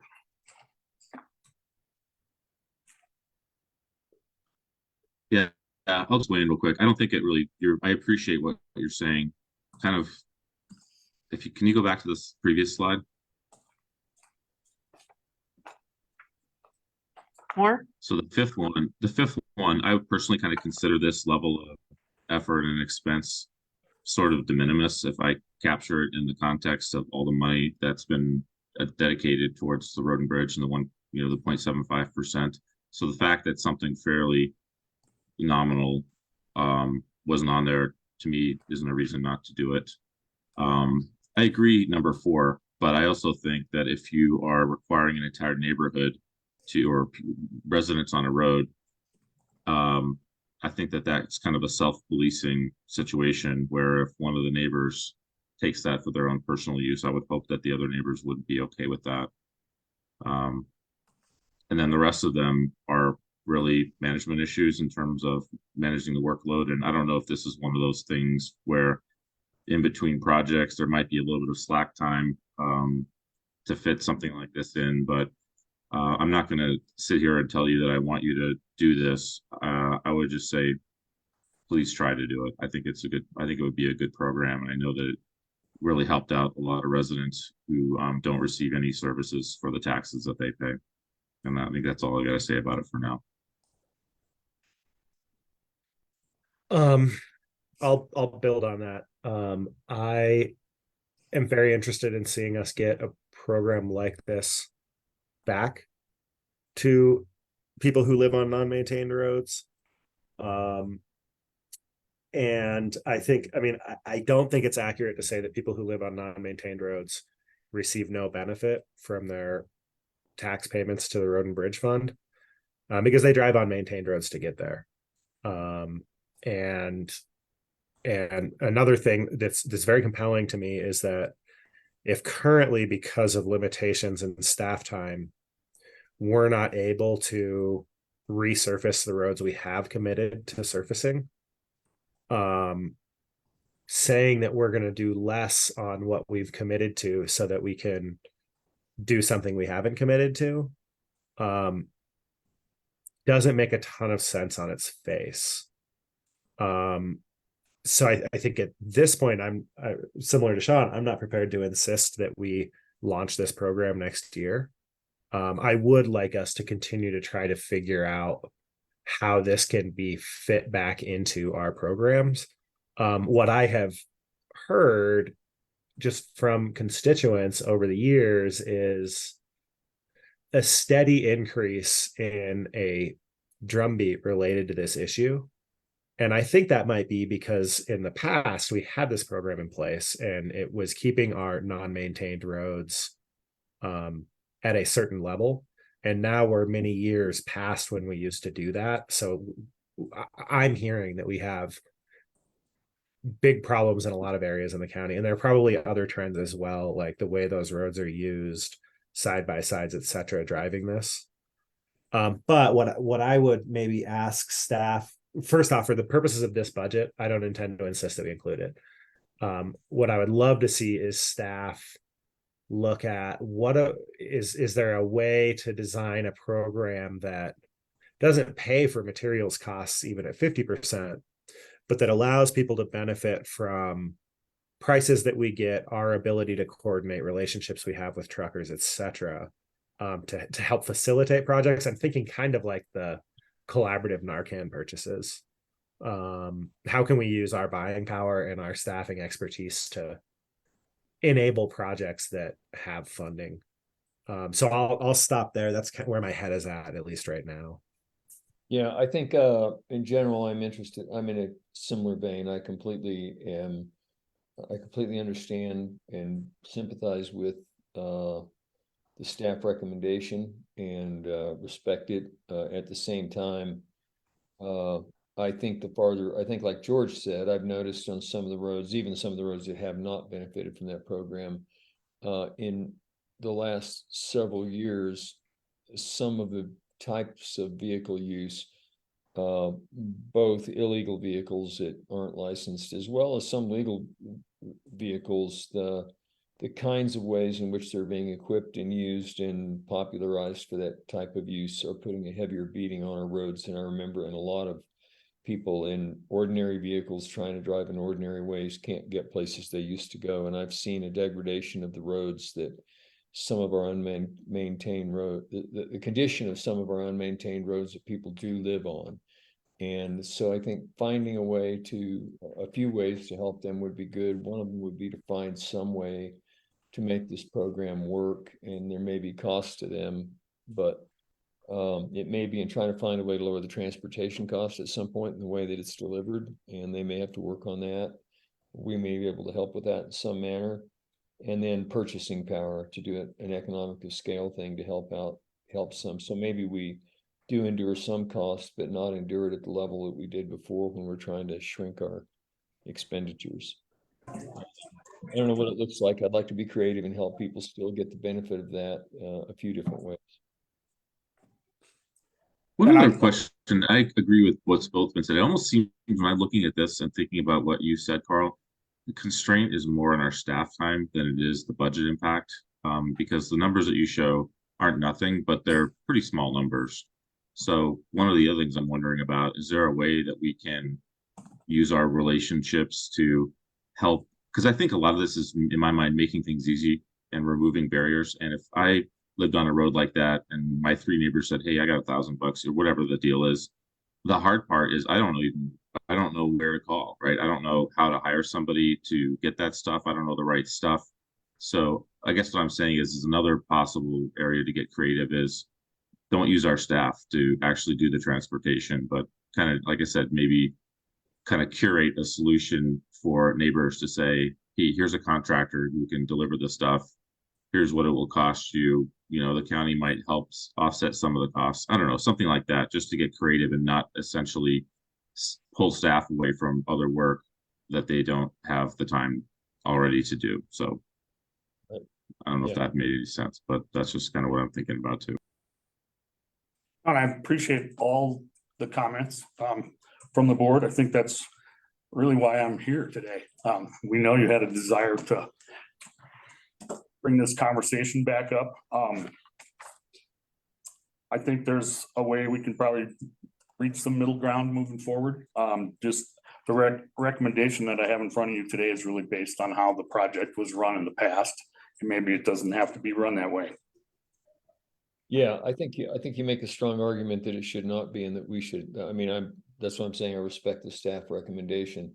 What we've done in the past, I don't think is a workable solution in our current economic environment, but there ought to be some ways we can help some people get some material on the road somehow, help help themselves in large part. Agreed. Yeah, we don't have any other comments. I thank you for your time, and I think we'll continue this discussion in the future. Yeah, that was good feedback. Well, Carl and I'll discuss what we heard today and how we might be able to respond to that. So thank you.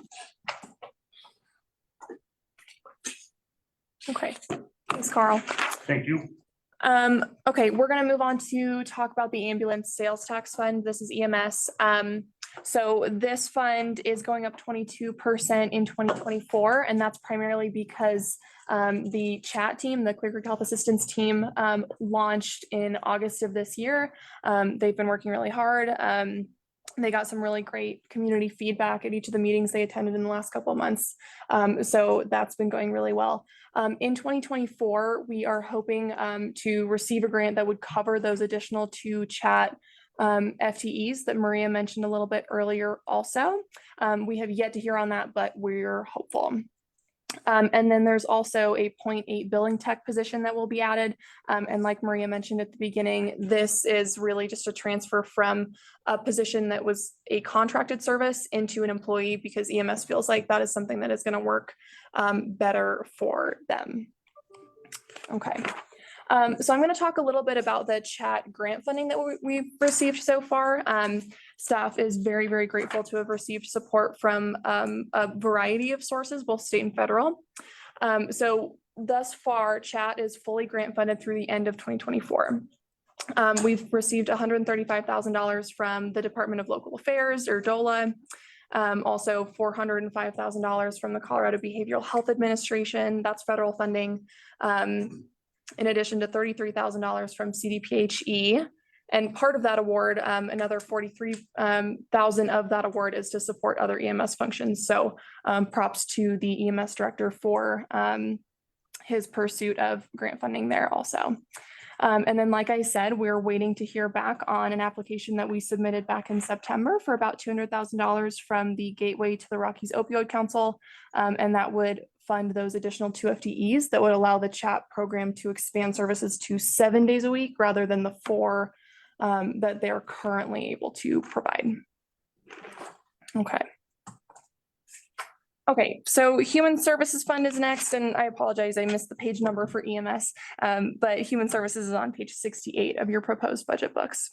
There is an increase in the FTEs here. 1 caseworker, Human Services has been successful in recouping some benefits for this position and others that helps make this possible.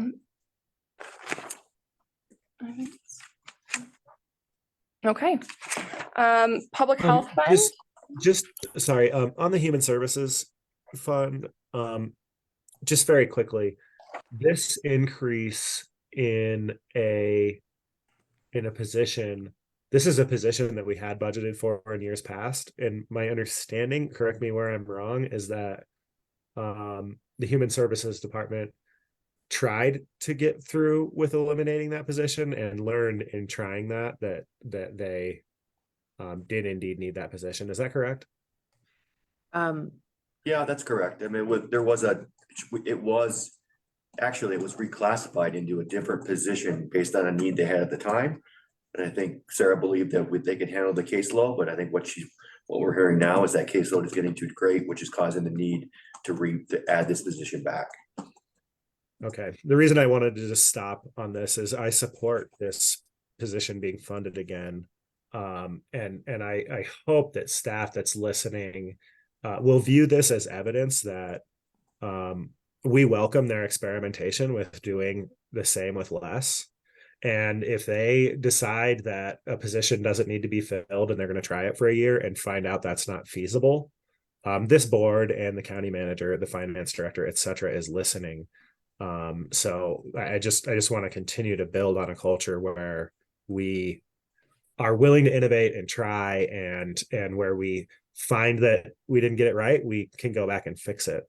And then lastly, just a lot of gratitude to the staff of our Human Services Department that took on that higher caseload and probably learned a a lesson that involved a loss of personal time.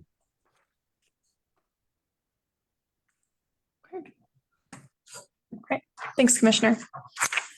So moving on to the Public Health Fund, shout out to Dr. Ryan, who is always so passionate about preventative healthcare in our community.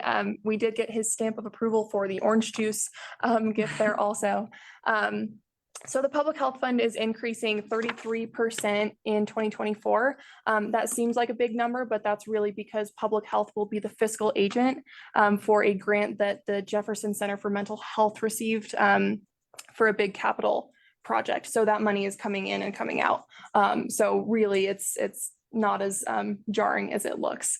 And then they are proposing no FTE changes in 2024.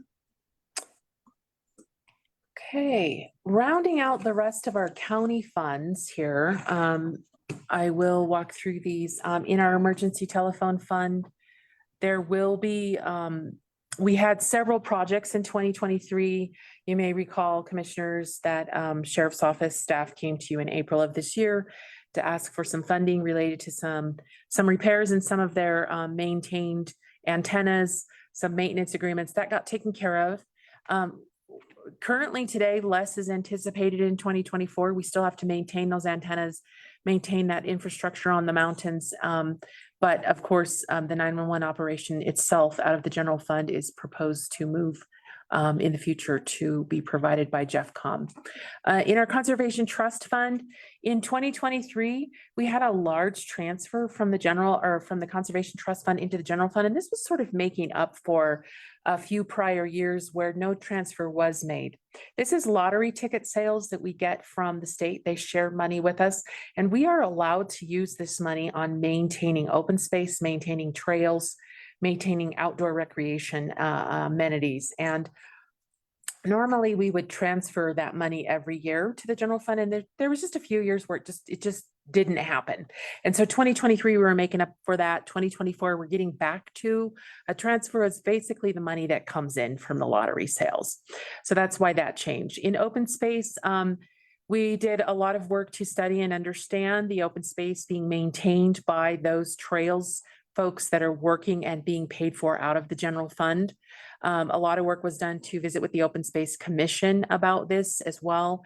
And in 2024, there is a transfer to the general fund to cover the trail maintenance staff working on this open space. And then there's also a transfer to the capital projects fund for the Floyd Hill modifications going on. Then in our health clinic debt service fund, kudos to Becca. She has worked more than a year to activate this HRSA grant, this federal funding, and thank goodness she's got us there. We hope to start spending it now starting today. So we believe that by the end of 2023, we'll be able to spend about $250,000 of that $1 million HRSA grant. You may recall that we had to go back to the federal agency and propose a little bit of a change in how we would spend that money, as what we thought we would spend it on wasn't going to be possible due to timing issues. And so we've got it activated. We're going to be spending some of that, but it will carry over into 2024. And in the health clinic debt service fund, we have our debt payment on the clinic itself. And then of course, the remainder of the funding is primarily spending out the rest of that HRSA grant. In our lodging tax fund, we have a line item proposed, and if you'd like to follow along in the budget book, I'm sorry I don't have it written down for you. I believe it's on page 70. Do you know what page lodging tax is on? I don't. So there's two line items on the lodging tax. One is to transfer money to the Tourism Bureau. And that's based on your agreement with the Tourism Bureau and that voter approved revenue change and how that money can be used. And the second line item is just called projects. Now we're waiting on direction from you, commissioners, on what you want that money used for, but we wanted to preserve it and carve it out and hold it as a line item in the lodging tax fund so that when you're ready to give us direction on projects that needs to be used for, we can react quickly and implement your direction. In our capital projects fund, of course, the two main projects next year will be the Floyd Hill modifications, the shooting park. There also is the finish out of the animal shelter HVAC improvements. There's a little bit of money budgeted for that in 2024 as that project will carry over into 2024. And then we have a half-time FTE in the open space. That is Martha Tableman. She has paid for half out of the open space fund and half out of the general fund. No changes proposed there for 2024. I'm sorry, I'm going to back up one slide. Before I move on to our component units, which is the Emergency Services District and the Housing Authority, I want to pause for a minute, see if there's any questions.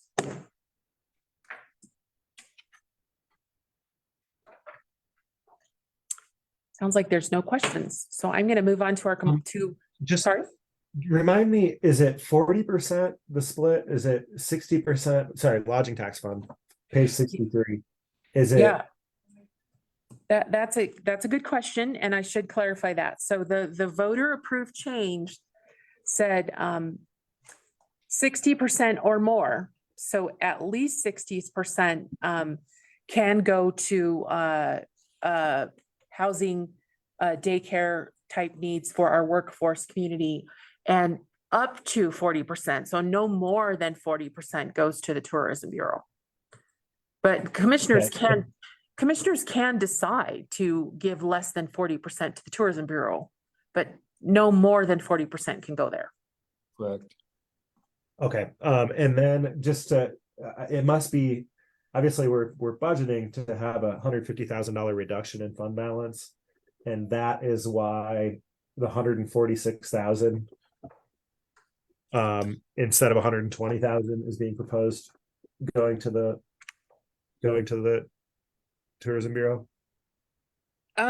So what's more impacting the Tourism Bureau than the 40% change? Because of course the 40% change was in effect this year, right? What's impacting significantly now moving forward is that Georgetown lodging tax and the fact that the commissioners agreed voluntarily to stop collecting lodging tax in Georgetown. And so our revenue picture has changed quite a bit.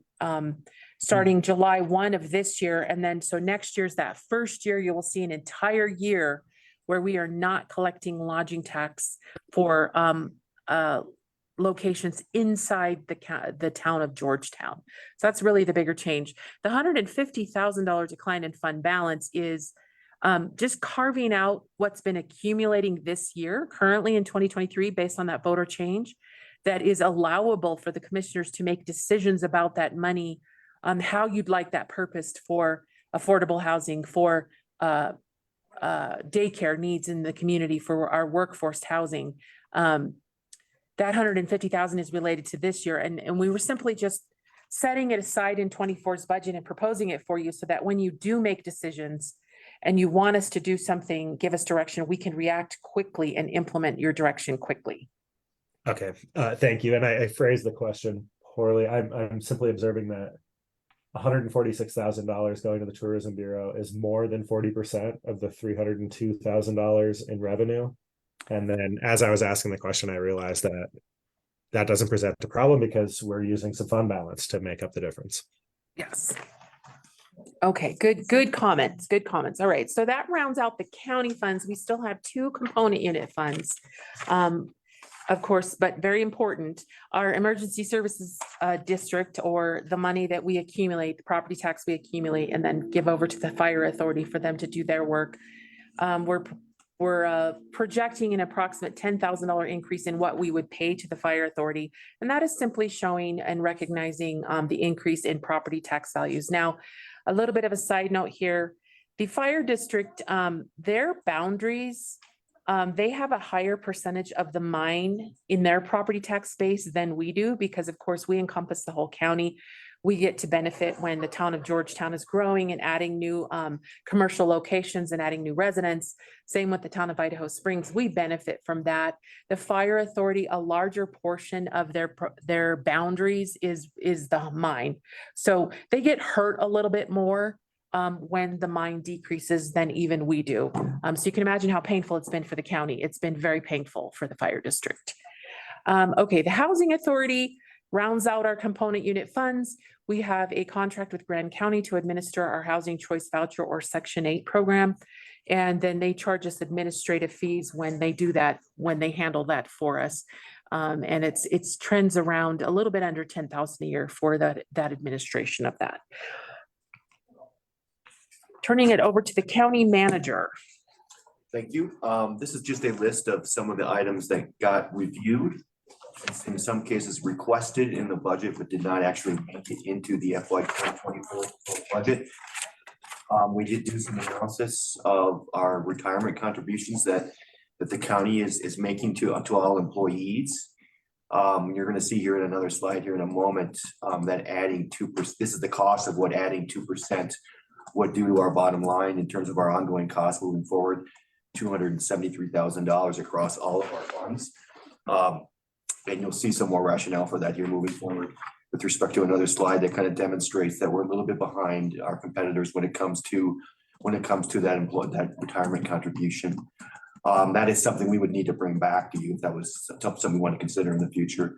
And then we've got a list of projects here, of requests that came from the sheriff's office and some of the other departments with request to the proposed budget that did not get into the actual bottom line in the end. So we can cover any specific questions you might have on that list, but. All right, thank you. I'd like to provide a little bit more information about this 2% additional contribution to employee retirement. We, we went round and round about this. Finance, we are conflicted. And in talking through it with the county manager, we were so excited that the operating deficit of the general fund is so improved, and we didn't. We didn't think that we could recommend that this be in right out of the gate, but we do feel compelled to share this with you. We know that employee benefits are important. We have heard comments about the county's contributions to the 401 before. I believe the commissioners have heard from some of our sheriff staff, for example, about differences in surrounding communities. And what we did was we went and looked at our 7 survey jurisdictions. Now, we didn't compare the city of Denver because they run their own defined benefit pension, and their pension system is so different than any of us. They're not a good comparison. But we did look at Summit County, Jefferson County, these other ones listed up here. And we looked at when they're funding Social Security, because you all, of course, are aware that we have to pay in 7.2% of the employee's salary to fund Social Security and Medicare contributions. And we added in our 401 contributions, which are currently 4%. And we did that same comparison to other communities. You can see the bottom line that our average in our communities is about 13.5% in total.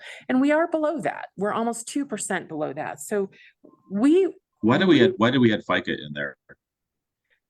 Because sorry, go ahead. I mean, my point is, if you look at the raw numbers of our retirement plan contribution or match, the picture looks a lot worse because it's essentially other counties are potentially a 2% difference in this number is actually a 50% difference in the retirement plan contribution number. Right. So if our 11.65, 4% of that is 401A. If I look at the 14.45 for Lakewood, that's actually more than double. They have more than double the retirement contribution outside of FICA than ours. So that's an interesting comment. Thank you for that. No, the 14.5% for Lakewood includes 7.2% for FICA for them as well.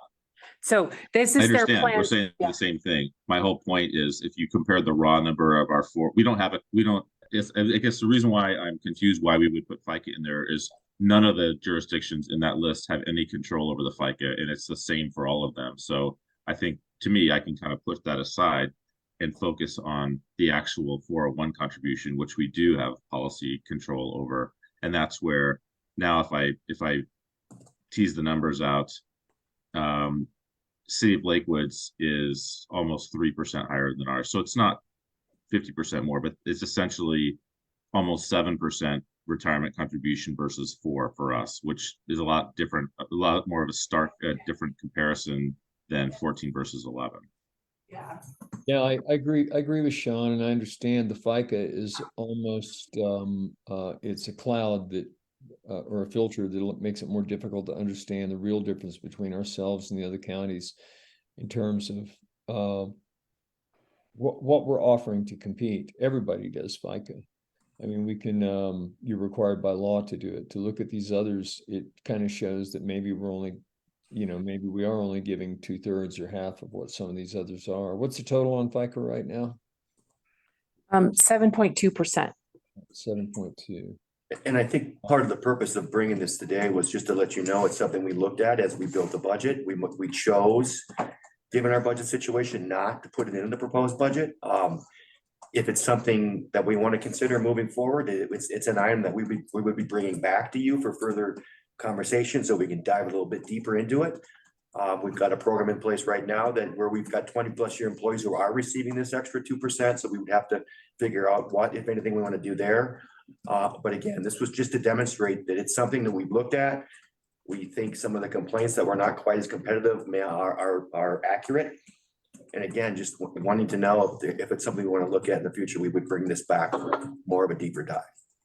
Sure, and we have talked about this. I just a real quick one right. We have talked about this in the past, and my preference would be to look at all the options. And one of the options, which I personally like, is a matching strategy, and I believe that can be accomplished with the 457, whereby if employees want to save, because they're compelled to save the 4%, which gets matched at 100%. I think electeds are the only people who can not do the 4% if they don't want to. But then rather than just making that 6%, I would rather see that be a matching strategy, because the employee will end up better off, right? By getting the extra 2% from the county, they'll actually be getting an extra 4% and essentially adding 50% more to their savings. But that's a policy discussion that I think we should have next year. Early next year. Yeah, and I think the two things I would just like to say right now is, if as an example, and I'm not suggesting that should be the benchmark, but if you look at the one with the largest contribution, the largest number there, Jefferson County, the 15.65, if you take out the FICA, you've got 8.45 versus our 4.45. So they're virtually double what we are. Now, I'm not suggesting we should match Jefferson County, but it's a pretty stark difference with FICA removed. And the question I have for you, these numbers that we're looking at, they are without the additional 2%. Is that correct? That is correct. You are correct, sir. All right, thank you. Okay, that's a quick question from me. Do we know, I know last year we did a market study of our salaries. And I think we discovered there was a difference and we were low, and we funded half of that late last year and the other half mid-year this year. Am I correct in that? no, we funded half the difference for most staff, but any staff who needed to come up more than 50% to meet the bottom of the new range, they got the full amount. So I believe deputies were one of those where they got I'm trying to remember, I think they got 16% because they needed a really large increase to get to the bottom of the new range. Okay. So what I'm trying to tease out here is, if we're talking about spending $273K for the purposes of paying better, being more competitive, improving retention, etc., is doing it in a retirement plan better than just increasing salaries?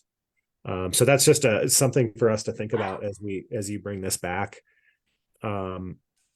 I could see myself supporting this change in the budget, or supporting Sean's suggestion that we have this be a more in-depth policy conversation for next year. Okay, got it. Thank you. That's great feedback. All right. We're going to skip this slide because we're not doing it, but Let's tell them what it is though. oh, okay. So this slide shows you if we made that change and added that additional 2%, although I do have to say, I like Commissioner Wood's suggestion. I like the idea of incentivizing employees to save more too. If you're going to give them more 401, I like the idea of making it a matching strategy for 57. That's a great idea. But if you added another 2% to all staff, not just the 24 people that are currently getting this additional 2%, but you did it to all staff, it moves our fiscal cliff from 2034 back to 2033. So it does have an impact, which is why, even though I strongly support I strongly support ensuring that our employees are going to be, well positioned in retirement and after a great career. It was gut wrenching to recommend changing the fiscal cliff, and it was very hard. And that's why when was discussed, finance discussed it with county manager, ultimately we didn't feel like we should propose it at this point. I want to really add something that you just said, Maria, and to George's point. George mentioned competitiveness. Another part of it, to me, I believe we have a social responsibility to help people retire with dignity, and I think it's part of removing obstacles and incentivizing people to save more money themselves and matching with the county dollars. So that's where $1 of our money, if matched, turns into $2 for the employee in the long run. Yeah, I think it's a great idea. Okay, so more. Sorry, just really quick on that. Sean, it's compelling logic, and just so that we all know where this conversation might head. If I see that right now, like, I would like information in addition to what our contribution is, how that's structured in other counties. If we're not competitive right now with respect to how much we contribute, I don't know that I would be motivated to require a match to get the extra 2%. I think from a competitiveness lens, I think we need some more information just so that we kind of can make this conversation a little bit more mature for next round. Thank you. That's helpful. Okay. Yeah, the last thing I'll say about that is there's pretty well understood metrics that you should save even as much as 50% of your salary during your working years in order to retire with a similar lifestyle that you enjoyed while you were working. And if we just add 2% more, we would be going from 8 to 10. And whereas if they matched it, that would be going from 8 to 12, which is at least getting into the right zip code. And the other thing too is once people start using the 457, some people will actually contribute more than the 2% just to get the match once they understand potentially the power of long-term savings and compound interest. But again, I think that's a rich conversation we can have next year. Great. I'm hearing we're open to that conversation, so that's good feedback. Yep. Excellent. My slide. I think I can take it if you Okay. like. Okay, so we're going to switch gears a little bit and talk about ARPA. So this list is everything that the board has committed to spending ARPA funds on thus far. These bottom 4 items, jail repairs, the IHOP contribution to Idaho Springs, the DLD sub-area plan, and the improvements to the animal shelter, HVAC, and energy, that solar piece. Each of those 4 will have work that rolls forward into 2024. There's a lot of work happening on each of those right now as well. And so right before the December 5th hearing, we will refresh that total and make sure we're putting the most accurate number in front of the board by that date. And then also on this slide, staff has included a couple ideas for what we could potentially use the remainder of ARPA for. Just as a reminder, ARPA has to be fully obligated by the end of 2024 and fully spent by the end of 2026. And so some potential ideas for what to do with the remaining. There's $160,000 on here for building security enhancements. That would include things like panic buttons and card readers and a couple other things that fall into that category. And then as well as $75,000 for a grant match to replace an ambulance for EMS. So I just want to make sure if the board has any comments on ARPA funding and if you'd like to give the county manager or direction on anything additional that we should be including in the 2024 budget at this point, or if we would just leave it here and you'll give us direction next year.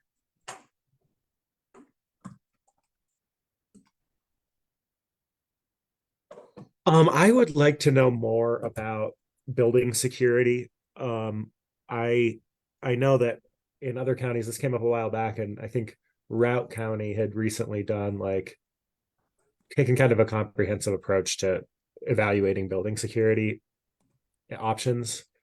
So I guess I'm not opposed to that investment. I would like to know more sort of what kinds of enhancements we need and where we think that gets us in terms of security in the building. And given that it's about security, it might be most appropriate if it's legal to have a conversation like that in executive session. Yeah, and I think we weren't actually probably looking for a direction to fund that right now, but if it's something you think you might have interest in, we could certainly bring that back so we can get into some more details of what that actually looks like. I think though, on the ambulance, if you are willing to give direction, you know, the ambulance fund, you may recall a couple meetings ago, it's got some pressure now. We've added the CChat team, which is amazing benefit for our community, desperately needed. It's got a little bit of financial pressure and a matching grant. They have to replace an ambulance. It's got to be done. So saying yes to the match would be a big help to that fund. And so if you are willing to give direction on that, we would incorporate that in the budget hearing for December and bring that back to you. And sorry, I missed a little bit of that. I'm a little confused about the request for the grant match. I thought that there was a pretty robust capital plan that the EMS leadership had put together that actually budgeted for grant matches for the CPHE provider grants. It is a robust capital plan. You are correct. You're recalling that correctly. The issue is that we added CChat to the ambulance fund in the middle of the year, and we know, kind of looking in the future, looking down the road, we know that there's going to be a pinch point for ambulance now, and the general fund is going to have to help the ambulance fund to keep the CChat program going. If we don't fully recoup everything after the next couple of years in grant funding for the CChat program, the general fund's going to need to help. And it's just that a grant match, we know they have to buy an ambulance, a grant match would help. And the ARPA money is available. It's a good benefit to the community. And we were just wondering if you're willing to say yes to that grant match or give us direction. Are you familiar with the match waiver program that CDPHE provides? You can essentially provide financial information to request a lower grant match of as low as 10% instead of the normal 50%. So I would say if we really believe we have a legitimate pinch and we're pulling our pockets inside out, we should make an application. The worst thing that could happen is they could say no, and we would end up paying the 50% anyway. Yep, that sounds great. We will definitely try that. Thank you, Commissioner. Okay, moving on. We wanted to make sure that we are kind of keeping at the forefront of your mind. We've done all this, including commissioners of the past and including you three and staff. We've done a lot of hard work to improve our budget picture moving forward, but we want you to keep in mind there are some expenses on the horizon that are not in the 2024 budget, and they are important and they're coming, right? And one such expense is the multi-jurisdictional housing authority. We know there's going to be some ongoing expenses related to that. I'm looking at the county manager now. Did you want to add anything to Yeah, this? and it's probably going to be on the higher end of that range than the lower end of that range, but that work is being done as we speak with respect to the IHOP grant and the agreement that's being put together, et cetera. So we're coming to you in the next month with an update on that very subject. The other item I wanted to mention on here, because Beth actually stays up to date on this, and I found out about this after this slide was put together, but elected official pay is changing significantly for anyone who gets elected, starting now and moving forward. Really in 20% jump in everyone's pay. So that's going to be a significant impact to our general fund moving forward as well. So that's another expense on the horizon. Probably well-deserved, but something we need to keep in mind. Sean, did you have a question? I was just looking at the 50K to 150K, and I know we've had this conversation enough times where I should remember this, but is that just, I don't think we've even negotiated between the different stakeholders, the City of Idaho Springs, Georgetown, et cetera, who's going to be paying for this? So is this our share of it potentially? Is this all of it? What do those numbers actually mean? That would be our share. So there is contributions. And this is in addition to the part-time position we're already funding for our own housing authority. Yes. But yes, it is in addition to that. how that's gonna have that kind of an impact moving forward, we have not figured that out yet, or gotten that far yet, is maybe a better way to say that. And again, we're gonna update you on the MJHA development in the next month at one of your meetings. Okay, yeah, I mean, another placeholder for next year. I think we're overdue on having a grown-up conversation with our partners here in the county about what this looks like and who's gonna pay for what. Yeah, and again, that's happening right now with the IHOP team that's meeting to ultimately bring a recommendation to all municipalities in addition to the county itself. Okay, thanks. Do we see in budget conversations of the municipalities, I don't know how closely we're tracking those, do we see them carving out space for housing? They're all involved. They're involved within our conversations as it goes to the MJHA funding and the development of it, whether or not how that's translating to their budget development, I'm not sure.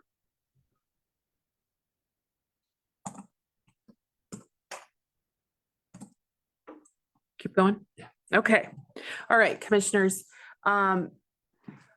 We heard at some of these meetings that we had with you in July, August, and September of things you would like us to answer, look into, provide information on.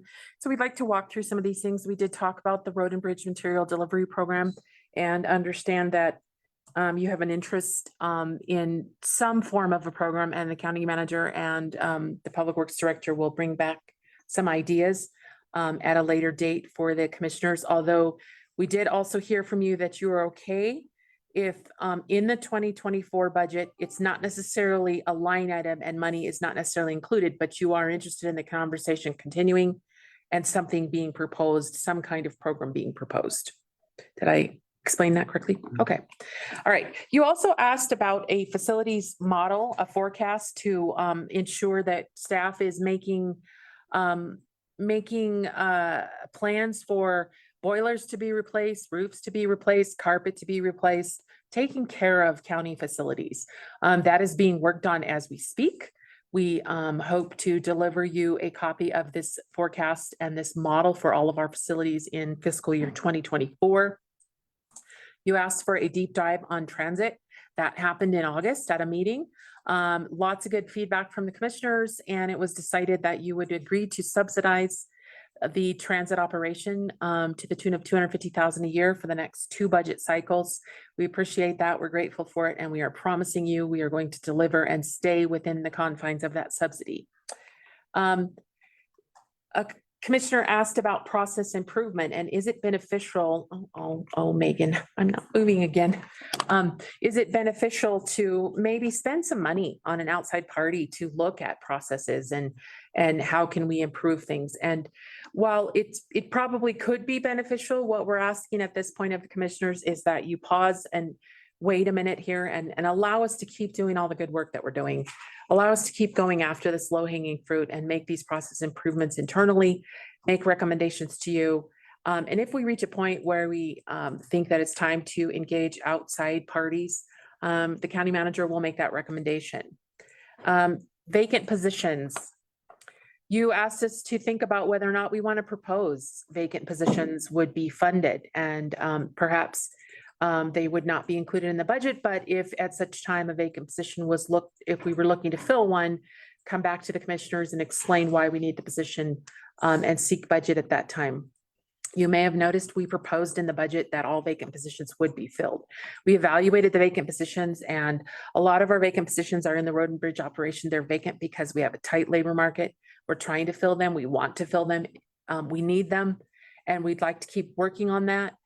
We do have an idea to track general fund savings related to vacancies. I carve it out, hold it aside in a special account, and at such time that the department has a plan to use those vacancy savings, they could come back to the board and discuss them with you. There was a lot of discussion about this item at a recent leadership team meeting. What is difficult about this item is departments are not struggling with spending their vacancy savings. This is something that's specific to the sheriff department. Departments, for the most part, are being very responsible with their vacancy savings and ending the year with their vacancy savings left over. although we did propose all vacant positions, we think it's appropriate. We think that the positions are there for a reason. We need them. If you want, we could implement a process to try to track this and hold the line, but it is implementing a process that seems simply is just going to help ensure the sheriff stays in budget. Then the next item is you asked that the license fees for liquor and marijuana, you asked us to look at those. County attorney is working on it and expects to bring a presentation to you soon on that in 2024. You asked about the cost to house federal inmates. Now, we've done a lot of work to study this, and we've even had, finance department has had several meetings with sheriff staff. We're at a place where we don't necessarily agree on what the numbers mean and what the numbers tell us. And so we paused this most recently. We're asking that you allow us to pause this work for now.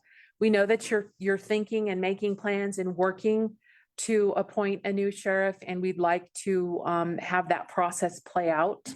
And then as the new sheriff's in place and as we have things have settled down, then we'll get back after this and bring information to you as we can work through this then with the new sheriff. You said that you had a laser focus on the IT budget and saw some information late last year in the budget process that concerned you about our budget for IT with respect to comparison of other counties. We have done a lot of work. The county manager has hired a wonderful CIO who's continually doing work. You may have noticed looking at their division budget, we are proposing a $300,000 decrease in 2024 in their budget. And he just visited with you about some additional savings on top of that are coming over and above that. And he's going to continue to keep working on that. And he understands this is a priority of the commissioners. You asked about, is it worth it to spend money on digitizing documents and evaluate our retention policies in the county? The clerk did receive almost $300,000 in a grant to digitize her records. And we did hear from the assessor through this budget process that she is excited about that idea and she would love to go digital. And so Rebecca is going to be working with the assessor on trying to find grant money and help her achieve that. And of course, we would bring that back to you if we find that grant opportunity to get your support to apply for that grant. So we have indicated there that it's not done. We're working on it. We know it's a priority. It's going to take a long time to digitize this county, but it's a priority and we're working on it. Next one. Finally, you asked us to engage the community and find a way to get the word out about the budget and seek input from our residents. And we did that. We had a meeting in Georgetown, well attended. We had one in Idaho Springs that was well attended. We had a specific meeting with the Rotary Club. They had some interesting comments and input. And then we also had a meeting with a joint meeting with the Emerge group in Evergreen, and it got some great feedback and input there as well. And finally, with respect to next steps, we're asking you today to set the hearing date for December 5th, which would be direction to staff to publish the budget for that approval. And we're going to be doing any kind of follow-up that comes out of today with respect to any questions in that you might need before that approval on December 5th. And from there, we work for the year to start implementing the various projects, priorities that are found within this budget itself. It will also, I think it's also going to help us with respect to that retreat we're scheduling in January for how to set the goals that we want to accomplish in the coming year. So, and then this cycle continues as we opened up with respect to measuring, reporting, and beginning the process all over. So I think with that, we are ready to take your questions. Though I think there might be some staff in the room that could benefit from a 5-minute break. Yes. To run down the hallway. Well, in that case, I hereby declare a 5-minute break. We'll be back in here at 16:17, right along in there.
Okay, I'm back.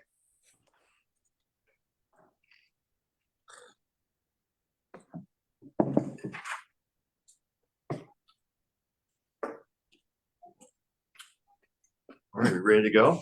I think so. I don't mind jumping in to start because I have very little to say at the beginning. And I just would like to go to 2 pages to talk about just 2 things really quick. One's general, if we can drop back to page 2 on the presentation, if we can pull the presentation back up.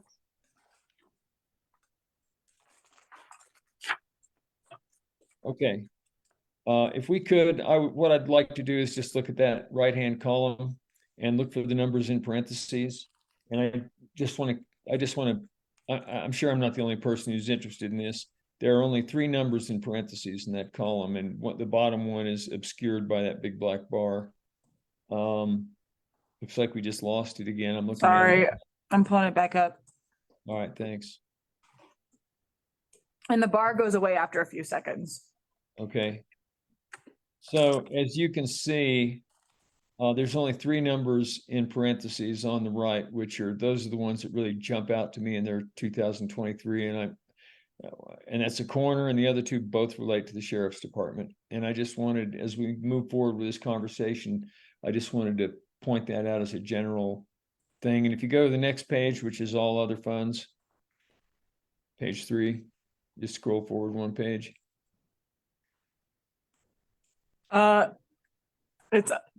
Let me redraw it, but it's doing it on my computer, but not the other ones, of course. I'm sorry, naturally. Anyway, the bottom line is on page 2. There are no other numbers in parentheses on the right-hand side. So the only place, so that roughly $500,000 plus that we overrun this year is pretty much all come out of the sheriff's department. You'll notice there are no numbers in parentheses on the right-hand column here. And I don't even want to say any more about that right now. I know that we will come back to that in comments from the other commissioners. I just can't believe we won't. The other thing I'd like to do is jump forward then to page 31, please.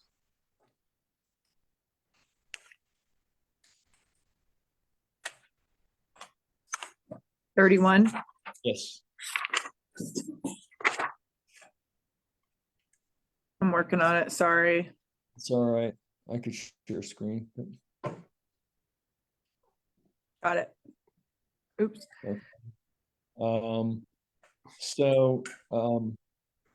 You'll note if we just drop down under the, I'll wait till that black bar goes away here in a couple seconds. If we drop down to the unauthorized trail analysis, it's $17,812. Matt, I know Matt's in the room and he could have something to say to explain that. We have some stuff going where we're analyzing for the purposes of planning recreation in the future. We've got a lot of effort invested in the ROMP. We are getting a grant put together to flesh out all of that environmental data, the CNHP wildlife data that's going to be, and some plant data that's going to be really, really critical. And we've already approved that, although what we've done is gone back to the drawing board at CNHP because they have the opportunity to get a better grant. So it will cost us very, very little relative to the match that we originally discussed. And we would be their #1 priority in the state is getting that work done here. And then we also have the mobile data analysis that's already been funded that has shown us a lot of where our hot spots are and the nexus of where all that comes together, where the environmental sensitivity is, where we want to think about visitation and density, and versus the mobile data where we can get a pretty good feel for and see where people are based on all the cell phone data that has been already collected. The NOCO region comes together where these unauthorized trails are cropping up, and we're hearing from our federal and state partners that they're happening at an accelerating rate. And so this analysis is something that in this unauthorized trails committee and program, there's a contractor that's being hired by NOCO to do this in about 3 or 4 of the counties. Boulder's already done theirs, and our cost would be about $17,000 to do that. And I just think that that's really critical data for us to add to the other data to see exactly where the impact is coming out in terms of unauthorized trails that are creating a wildlife trail fragmentation for us. And I would really like for us to try to fund that $17,000 as a not to exceed. There's a good chance that that should cover, theoretically, that's going to cover the cost of doing it. My understanding from Matt is it does include a little bit of extra for stuff. There's 3 different categories on it.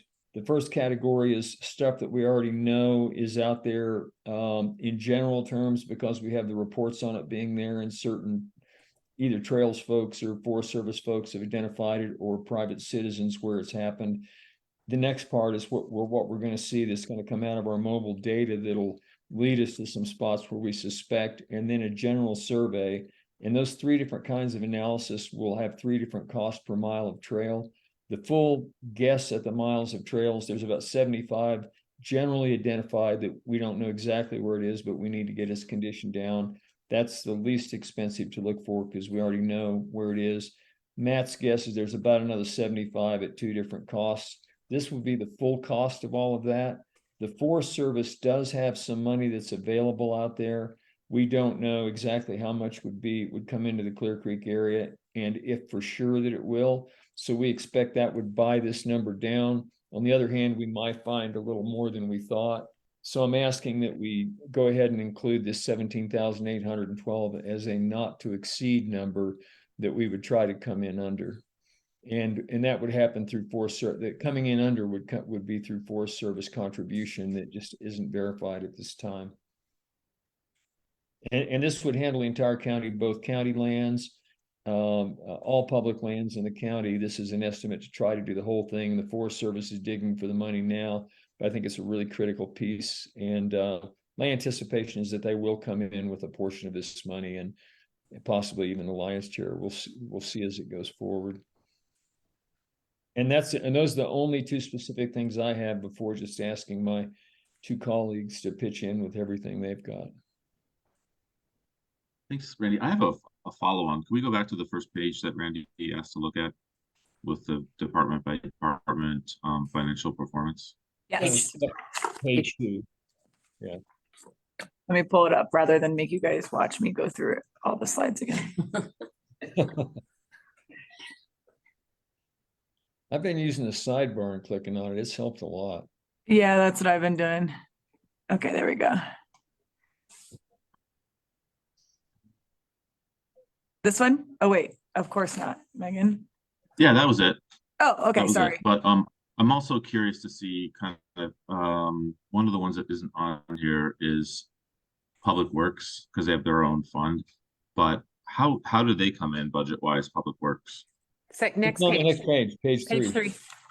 And they're about $500,000 under, Commissioner, and that is vacancy savings. They are making really good headway on their large capital projects. They're banging them out, and they're going to have about $500,000 in vacancy savings.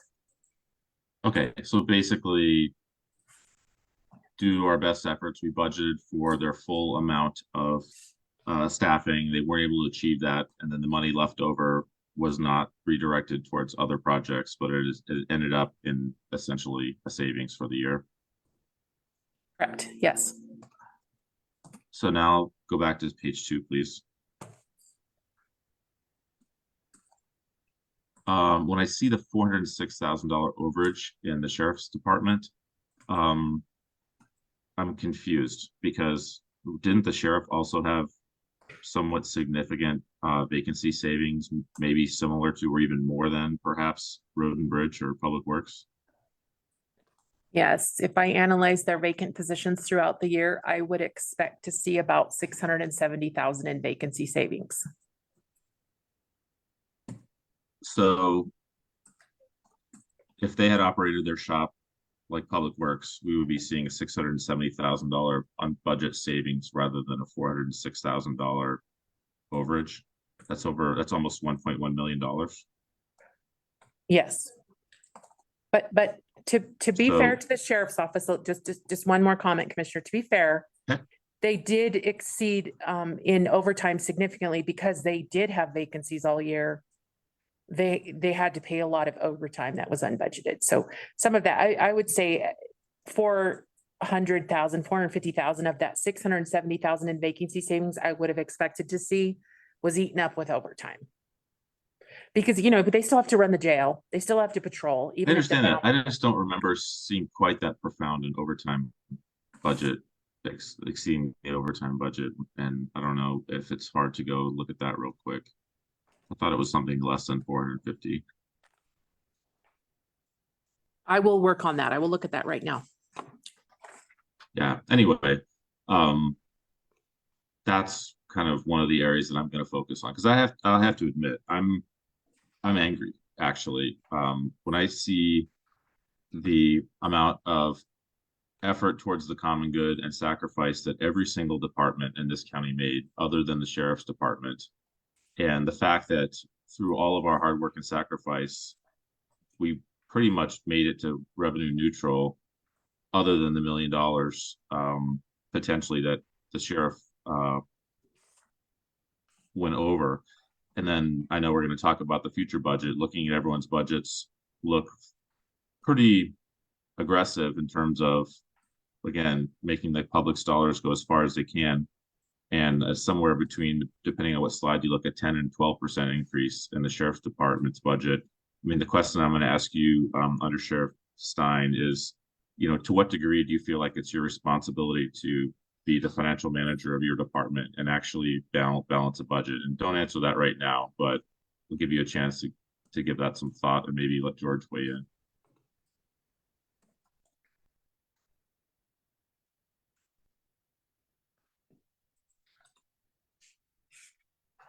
Your timing is impeccable. Yeah, I just looking through the budget that's in front of us, Sean, you raised a question while you were talking. I just looked at the information. In 2022, Sheriff's Office spent $230,000 in overtime.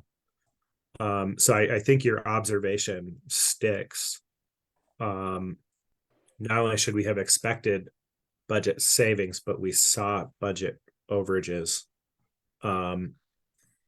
In my mind, like, this is, I'm no accountant, but I took some accounting classes and I know that well-run organizations have financial controls that prevent people from spending more than they're authorized to spend. And that appears to be lacking in this organization. Am I correct in that, Maria? Well, clearly, sir, because the sheriff went over budget. Yes, we're lacking So financial controls. that's a major takeaway for me, is that this board needs to direct our staff to build those financial controls in place. We spent many hours discussing last year's budget, and seeing all of that work basically be ignored is a call to action. And Under Sheriff Stein, I recognize your faces on the screen here. I also recognize that you were not the sheriff during a lot of this. And I don't want this to be acrimonious. I just think that if I just think that appropriate financial controls is one of the takeaways here. Yeah, and I think some of that's a question legally, what can we do, what can't we do? You know, when during the year, the sheriff's office is gonna purchase insert X, whatever that X might be, or even give out a raise. That's not in the current budget. That's not in the budget that was adopted by the board. I mean, do we as staff have the ability to say, no, we're not approving that. We're not processing that application. We're not going to make that higher because you don't have it in your budget. I think that's part of the question, is what authority do we have to say no? Because I think that's part of the unknown question here in terms of how we can help them stay within what's been appropriated. Well, the board has final authority on salaries, certainly. So by statute, the sheriff may determine salaries for deputies and his personnel. However, those must be approved by the county commission. So any increases in salary shouldn't have gone through. In terms of other types of controls, again, it comes down to, if we know a purchase, for example, for some vehicle is apparently being sought, but we also know that they only have, the sheriff's office, as an example, only has $100,000 left in its budget for the next 4 months. We need to say we will not process that purchase. There are ways to enforce that. the sheriff is obligated like any other elected official, as well as any other employee, not to spend beyond the appropriations. It's in statute. So there is the legal aspect of that. There is that enforcement. It does happen, and what practically we can do in certain situations remains to be seen. But there definitely can be controls in place. And yes, frankly, any raises that went into effect without board approval are not effective per statute.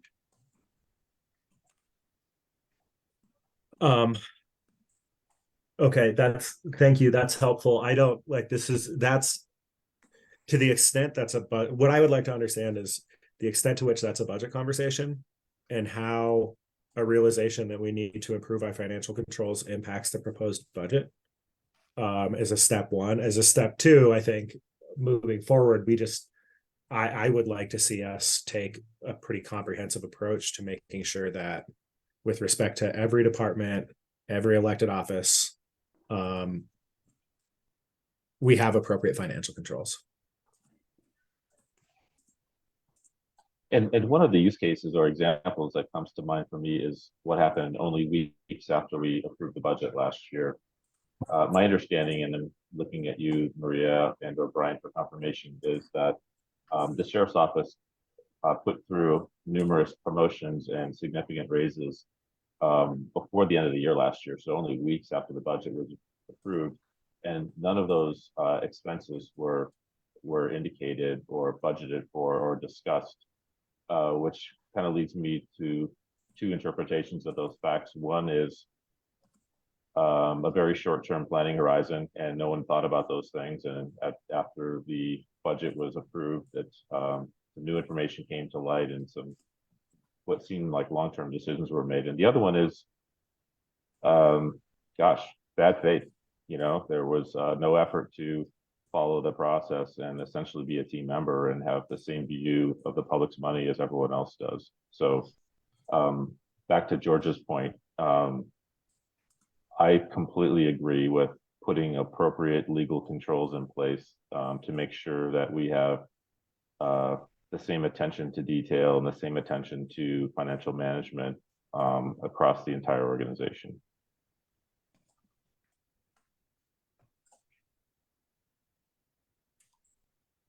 Yeah, I'm struggling with this one because it's not happening anywhere else in the county. So it's not like we don't have, I don't know. And again, I think it comes down to this issue of what can we prevent? It's been my understanding we have very little ability to prevent the spend going on in that department. You know, because we're 6 months in the year and they start making these non-budgeted purchases. Unless they're going to hold the line somewhere else, they're already tracking to be over budget.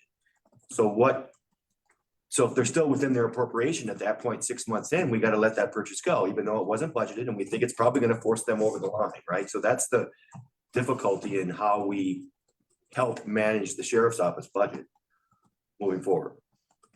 Yeah, and I mean, part of that is, go ahead, Sean. I was just saying, I think moving forward is the key step here, because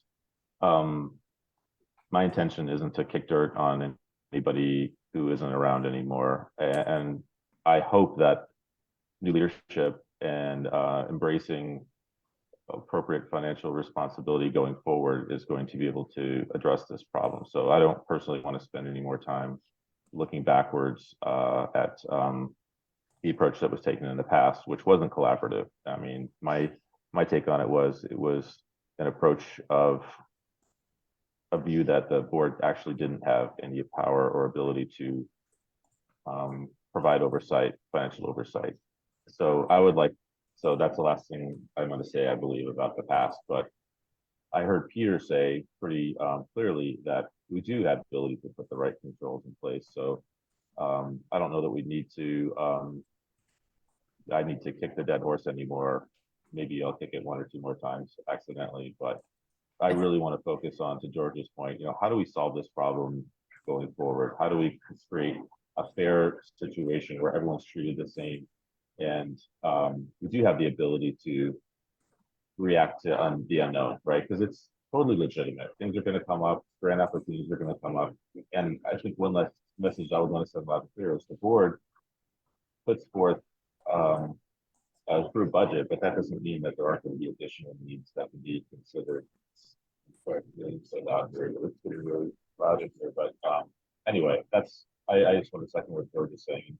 Really figure out a way, and maybe it's probably not going to happen, but come up with a way that we can actually manage our expenditures across the entire organization, starting on January 1st. Thank you. I agree with that. And the thing I would add, going back to the presentation, not asking you to put it on the screen, was this recommendation that at the end, I think it's at the end of every month, overtime savings be allocated somewhere else so that money can't be spent, so that overtime savings are realized. I mean, not overtime savings, I'm sorry, vacancy savings. So I think that's an important piece of this puzzle. It feels like one step to me, but I support that step and did not miss the opportunity to say so. Just to clarify, Commissioner, I get what you're saying. You're saying that each month, at the end of the month, if there was a vacancy, carve that wages and related benefit cost out of the budget of that department's budget and set it aside in an account. That it doesn't mean that the department can't come back to the BoCC later in the year and say, hey, we'd like to get going on this project, or we have this plan to do this. Doesn't mean it's not ever going to be available to them. It's just that we're setting it aside and we're keeping it very visible and transparent. This is vacancy savings. This is not money that can just be simply spent without direction by the BoCC. Yeah. Now, Across the general fund? thank you, County Manager. That was my next question. This seems to be an issue in the Sheriff's Department. Do you want us to do it in all departments? Or is this something that we're doing in the Sheriff's Department for 2024?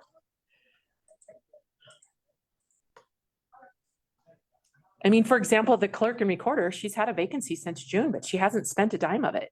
She's evaluating, she's doing exactly what you said, Commissioner Marlin. She's thinking about whether or not she could exist without that position, whether or not she can promote someone internally into that position. She's really studying whether she can do without it.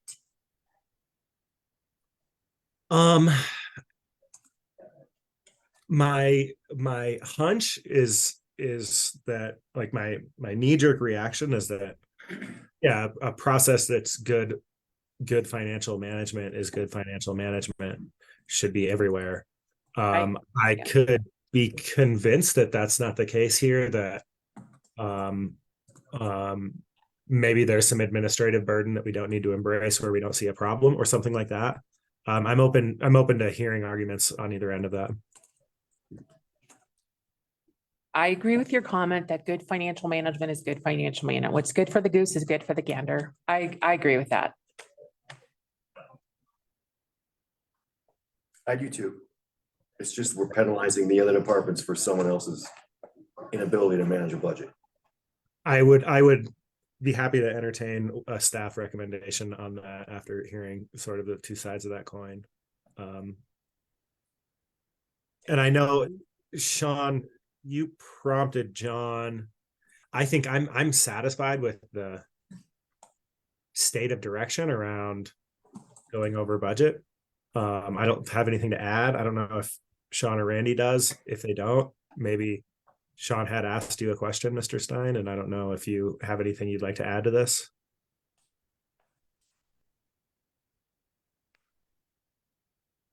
Commissioner Sean, did you have questions before I? Yeah, I mean, my general question was, you should have come in something around $400,000 to $600,000 under budget based on what based on the vacancy savings. And so my questions are, why didn't that happen? And then also, why weren't the December promotions and salary increases in the budget last year?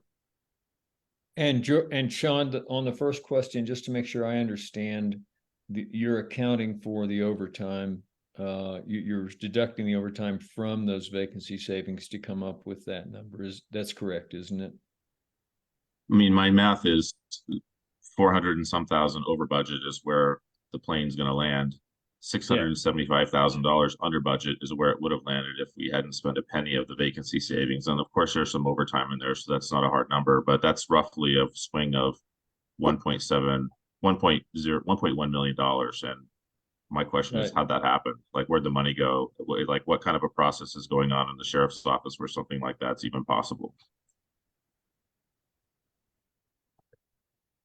Working with Maria, I'll try and get a dialed in number. I've got all the spreadsheets up as well as line items. I just have not totaled the overtime. We'll get that dialed in. The majority of it is overtime that has been spent to keep people on the road in positions, in dispatch, as well as inside detentions. The overtime has been egregious. It's a turnover issue. Every time that we hire a new person for detentions, dispatch, or patrol, it's 3 months of a field training program where we don't realize that trainee on his own for those 3 months. So we're paying a full-time salary plus the overtime on the trainer and then other backfill positions. So the overtime has been egregious. We're not happy about it. We're just as disgusted as you guys are. It's really taken a toll on personnel. Besides, over these last couple of years, the toll that the sheriff's office has been. Specifically to the December, I came in not even a year ago. It was the end of the budget process. I'd have to look back and see what those promotions were, as well as what ones this year. Some of the ones that were brought up were like, we are phasing out control techs. So they were transferred over, promoted up to a detention deputy with the expectation of 4 FTEs, possibly even 3. So we'd be removing 1, possibly 2 FTEs. That's already in this presentation, as well as we're not replacing the lieutenant over investigations. So we are still working on some of those savings, as well as the vehicles. I've got a little bit better of a presentation upcoming on vehicle savings, and moving from purchasing 3, which is less than what we need to keep the fleet running efficiently and effectively. We need to move towards leasing. There's a lot of secondary savings from that. Some of the overages currently are because of our vehicle failures. We had a 21 Tahoe that you would think new, a couple years old. It was over warranty though, by mileage, not by years. We lost an engine, had to replace an engine that was unbudgeted for. We've had a lot of tow bills and other increases on the older fleet, which has effectively over doubled our fleet management budget. Tow bills, cost of fuel, parts, and replacing multiple transmissions, the engine. It's just been sad for our fleet. So moving towards newer vehicles, we have more efficiency on the vehicle. So fuel efficiency, less part replacement, tow bills, and so forth to try and get us in a better spot. Plus the upfitting costs. On the newer vehicles, the equipment is lasting a little bit longer. So if we rotate that vehicle out in 4 years of a lease, we will decommission the emergency equipment to reinstall it in the second vehicle so it lasts that next 4 years or more. That's going to be another huge savings. If we end up saving that vehicle and keeping it because it was admin and going to last longer than 4 years of that lease, then we aren't upfitting that. We aren't removing it. We're just staying as is, and it's additional savings. So those are all the things that we're looking at. But bottom line, the majority of this overage has been overtime, trying to keep us positions filled, just because we have a bottom public safety line of someone on the floor in detentions and people out on the road or sitting in dispatch.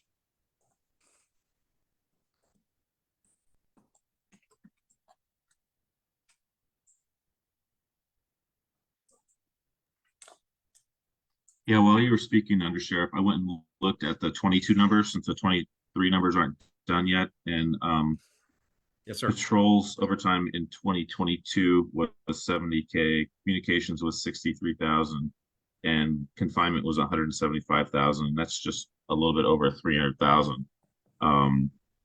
So again, we're talking about $1 million this year, and last year it was 300,000, and some of that was budgeted too. So that's not all overages. So I think there's a little bit more work to be done to really quantify this issue. Yes, and I'll work on numbers to be better. I've got all the spreadsheets up and information to go through individually on some of the line items and some of the other things that have added to this unbudgeted items that were even some of our grants that came in as a higher amount, and then some of the other expenditures due to I-70, the Floyd Hill project and so forth, with that contract labor. It's passed through, but when it was unbudgeted, it added to the headache here quite a bit. It's still passed through, but when it's unbudgeted, it shows. Brian. Mhm. Commissioners, I'd like to clarify publicly, if I can, please, because I think I heard the county attorney say this, and I want to say this out loud again. The commissioners set a pay plan, and the sheriff's office needs to follow the pay plan. And if they are proposing a raise that was not incorporated into the budget, the currently adopted budget, we do not have to process that raise. They're going to have to come back to the commissioners and explain it and ask for permission for it. Is that what I heard, county attorney? Uh-oh, you're on mute.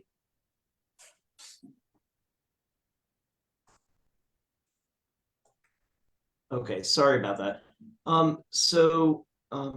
In Colorado statutes 30-2-106, it specifically says that under sheriff and deputy sheriffs shall be appointed by the sheriff, and their salary shall be paid at least once a month.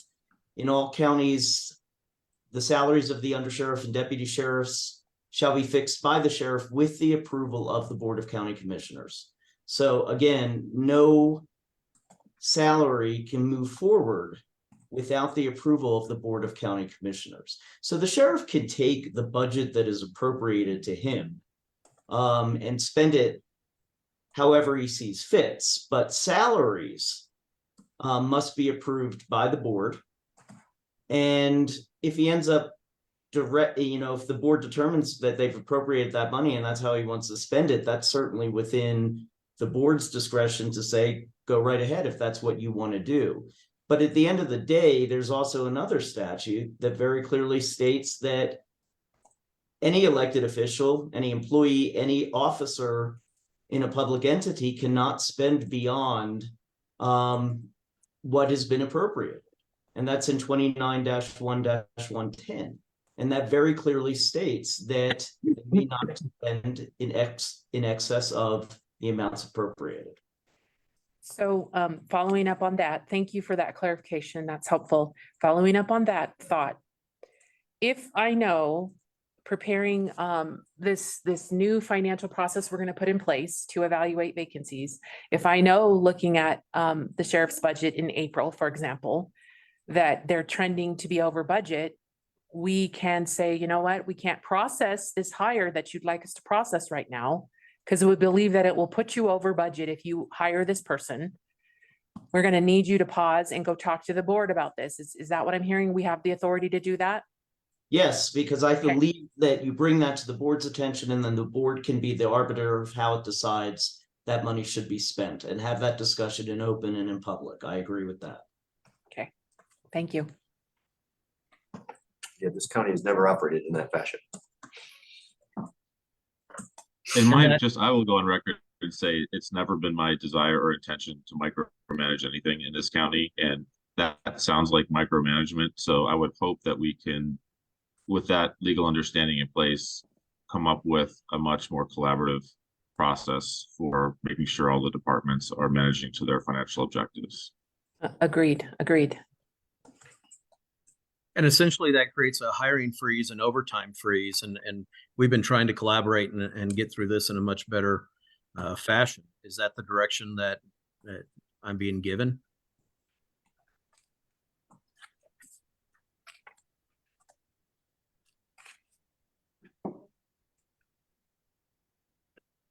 I'm not sure I understand the question. Yeah, I don't know, under sheriff, that I agree with you that creates a hiring freeze. I mean, there was a purchase of a $28,000 piece of equipment that was grant funded. It was not budgeted.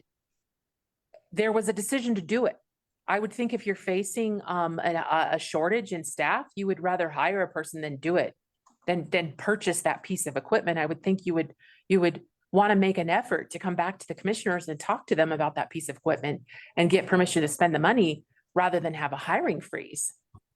It's a choice. It's a choice that got made, right? And I think what I'm hearing from the commissioners and the county attorney is we've got to collaborate and work together, and we can't be over Agreed. budget. We just have to find a way to not be over budget. And it would be great if we could manage that behind the scenes and not have to, put the dirty laundry out in public, which I think is kind of what's happening right now. But it also isn't bad to be transparent and do this. Some of this needs to be discussed in front of the commissioners, and they can weigh in and decide because they've been elected to decide for the public. They can make decisions about the budget in a more public fashion. Agreed. And some of this, like the grant that you're just talking about with that Razor, the side-by-side UTV, that is transparent. It was a short-lived grant that was pushed up through and signed off on. It just wasn't a budget amendment, apparently. I don't know how we missed that. Absolutely, we did though. But that was a grant that it recycles every single year. We've discussed it. It gets signed off on every single year. It just wasn't a updated amendment to the budget with that being an expense. And it's just one piece of the puzzle. Asking about that hiring freeze was just the statement that if we are already over budget and we are still actively trying to recruit for patrol and detentions, if I need to bring every single one back or not. That's why I was asking. John, you're asking about basically between now and December 31st and what to do with the fact that you're over budget and you're going to continue to be further over budget, and staff is discussing not authorizing that. Is that you're talking about the next 2 months? Yes. Well, and even past that, obviously even to next year. But with the reset of the first of the year, it's not over budget at that time. But yes. Yeah, ideally next year we just have this fixed and it doesn't happen again. Between now and December, I don't think I've heard anybody. I see how you could draw that implication. I don't think I've heard anybody say, don't cut checks to your staff. I have Make sure staff is on. I've directed our HR staff not to process anything payroll related with respect to raises or new hires in the sheriff's office until the end of the year, because they have no budget to pay it.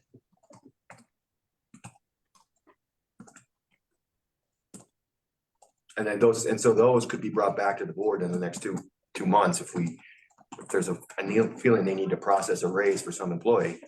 But I've instructed our HR staff not to process. A little bit more information on that too. The sheriff's office is currently sitting on 7 vacancies, which is kind of the lowest they've been ever in, I think, 3 years. That's the lowest number of vacancies. And one of those 7 is the sheriff, right? So really they have 6 vacancies right now. So they are more staffed today than they've been in a few years, right at this moment in time. Yeah, our goal is to be fully staffed and not have overtime, or at least minimal. There's always a few exceptions, calls for service and vacancies where someone resigns. But overall, if we are staffed, we aren't paying for this additional training. We aren't paying for the FTO 3 months and overtime and everything. So retention is our number one goal, to eliminate a lot of these overages and overtime. Yeah, and I guess I should add to my comment too, that I directed our HR staff not to process those things, knowing that this conversation was going to be had on this day too, so. So it seems like what we need to decide is, with respect to not processing pay increases, and I think that makes all the sense in the world, with respect to not bringing on newly hired staff for budget for staff that we think we need and have budgeted for. I'm not sure. Sean, what do you think about that?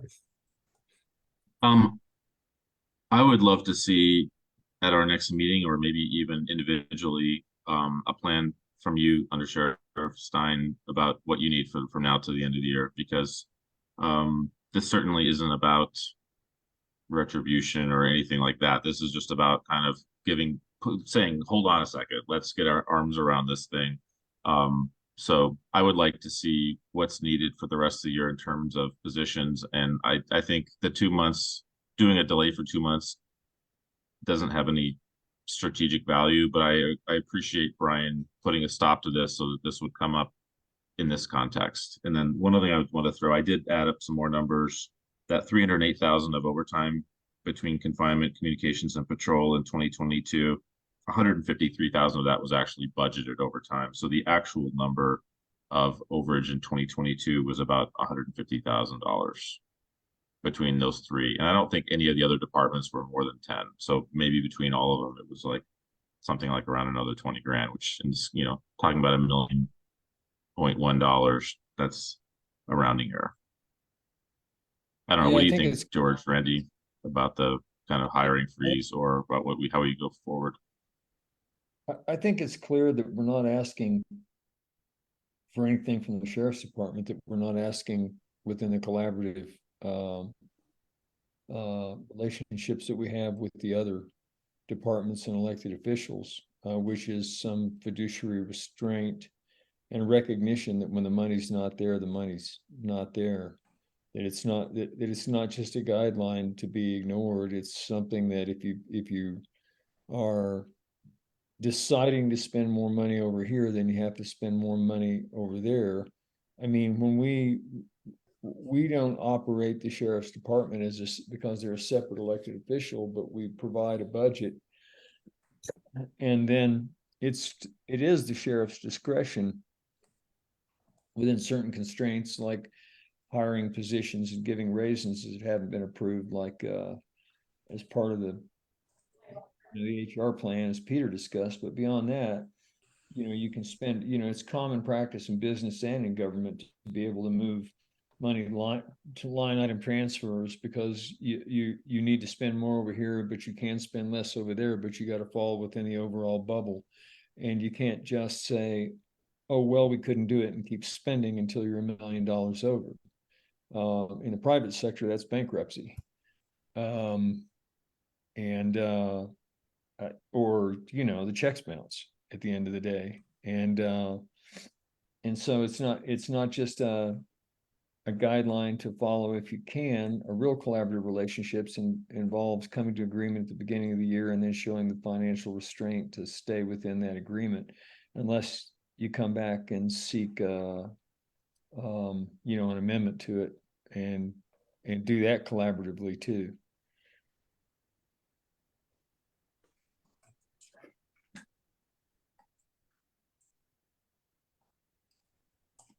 That makes sense. I like Sean. I think, scheduling us to have a conversation about this in 2 weeks seems realistic. I like that approach. I'm more about solving the problem in the long run than I am about the next 2 months. I'm pretty likely to, I think I'm able to be persuaded that if you're able to hire somebody between now and then, that's a move worth making. And I'm probably also likely to be persuaded that no raises should be processed, that this board doesn't authorize in any context. Yeah, and the raises are switching of personnel to different roles. That was an increase from taking 5 control techs to 3 or 4 detention deputies, with savings in the end. Just like hiring new hires, we would like to continue processing our applicants. We've been very thorough in making sure we have quality personnel instead of, that's why we have a lot that just don't make it through our backgrounds. With that said, the vacancy savings, hiring to prevent overtime is the way to go, and trying to get staffed. And that is a goal with retention.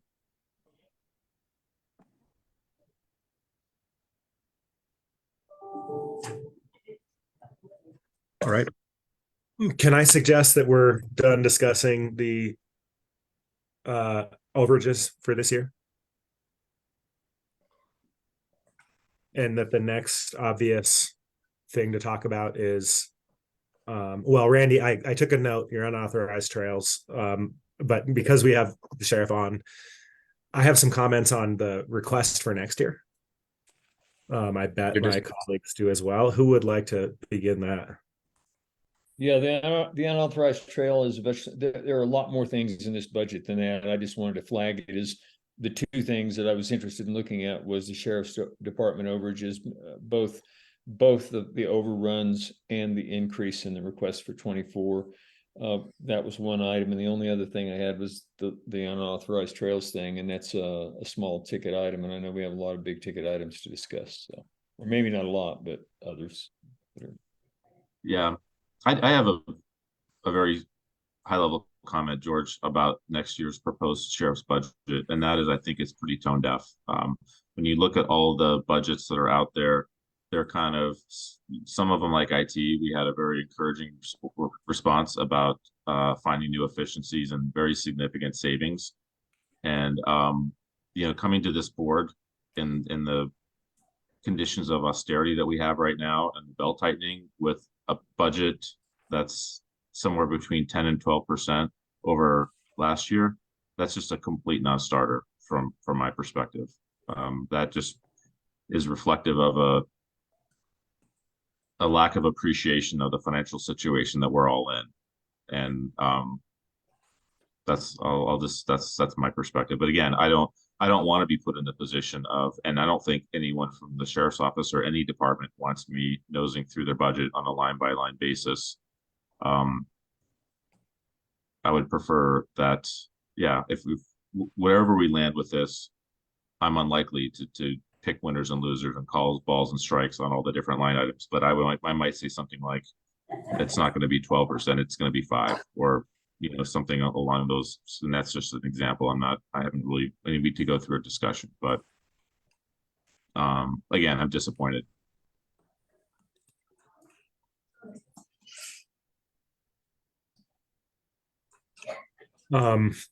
Yeah, I think it's well stated.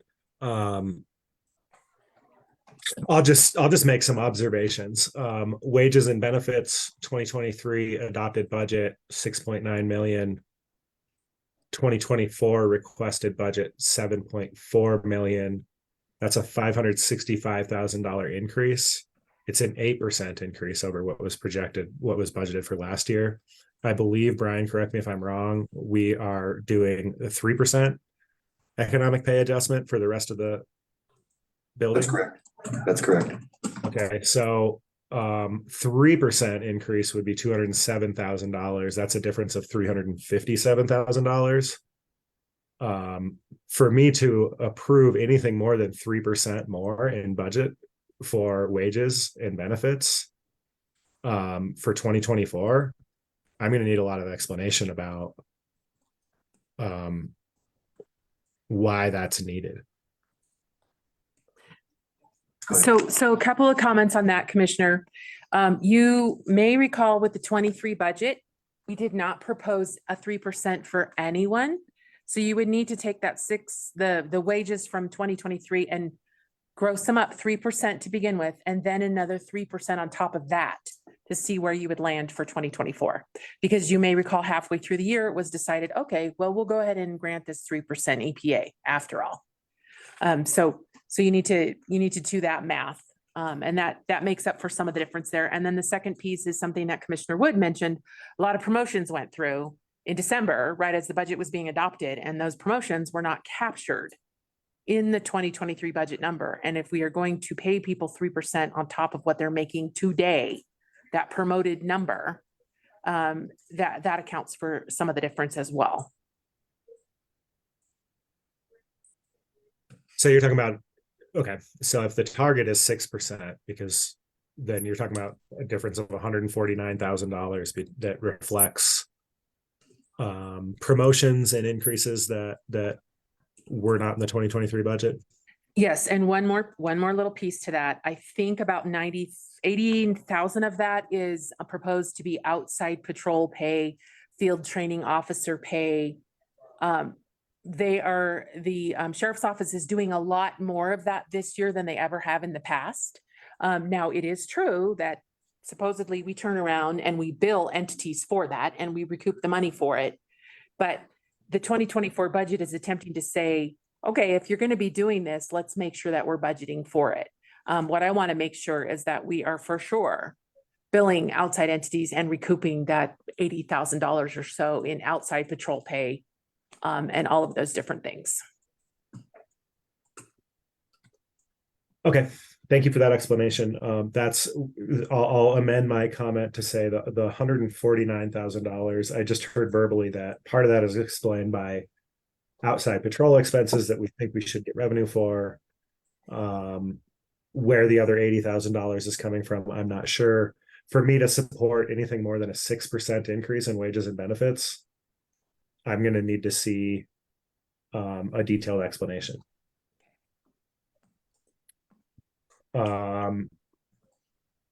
Anything else on wages and benefits? Just one additional clarification on that portion of that contract labor. We don't spend that. If we aren't hired out, it is just contracted. 20% of that comes back to the county. 80% is what pays the cost of the deputy that's out there.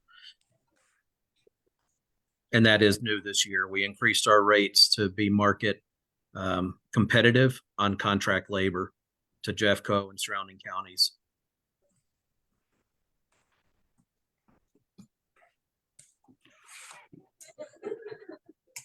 Okay. I also see under contract services an increase that reflects additional training. I intend to support that. Supply expense. I'm doing what Sean said he wasn't going to do.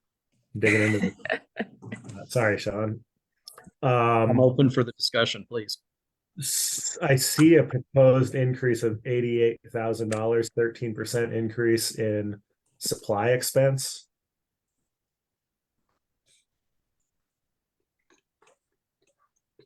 And that's really market driven. It's the cost of fuel, cost of supplies across the board has skyrocketed. It's egregious, but okay. You know, good news on fuel. It's coming down like crazy, and economists are predicting it's going to come down even more. I saw it in Denver under $3 some places. So good news on fuel. But is it in that line? Fuel is in a supply line item. Yes. Yes. And hopefully, again, back to even newer vehicles will have more fuel efficiency than some of ours that are 20 or 20 plus years old. So the difference between the 2023 budget for fuel and the 2024 budget is a $50,000 increase in fuel. So $50,000 of that supply line item, Commissioner Marlin, is fuel. Okay. Thank you. The other thing is projects. I see $105,000 more in projects than was budgeted last year. I see a note that they're grant funded with little to no match. Some more information on that would be helpful for me. Okay. And then similar capital outlay. We already had the conversation about the vehicles. I'll just refer you to those comments. And then I'm doing a little bit of math on the side here. If we chose not to fund the difference between the 6% and 8% increase in salaries, the increase in supply, the increase in projects, and the increase in capital, that's $530,000 that we could realize in savings for next year. That's not a proposal from me. Those are just the things I'm looking at.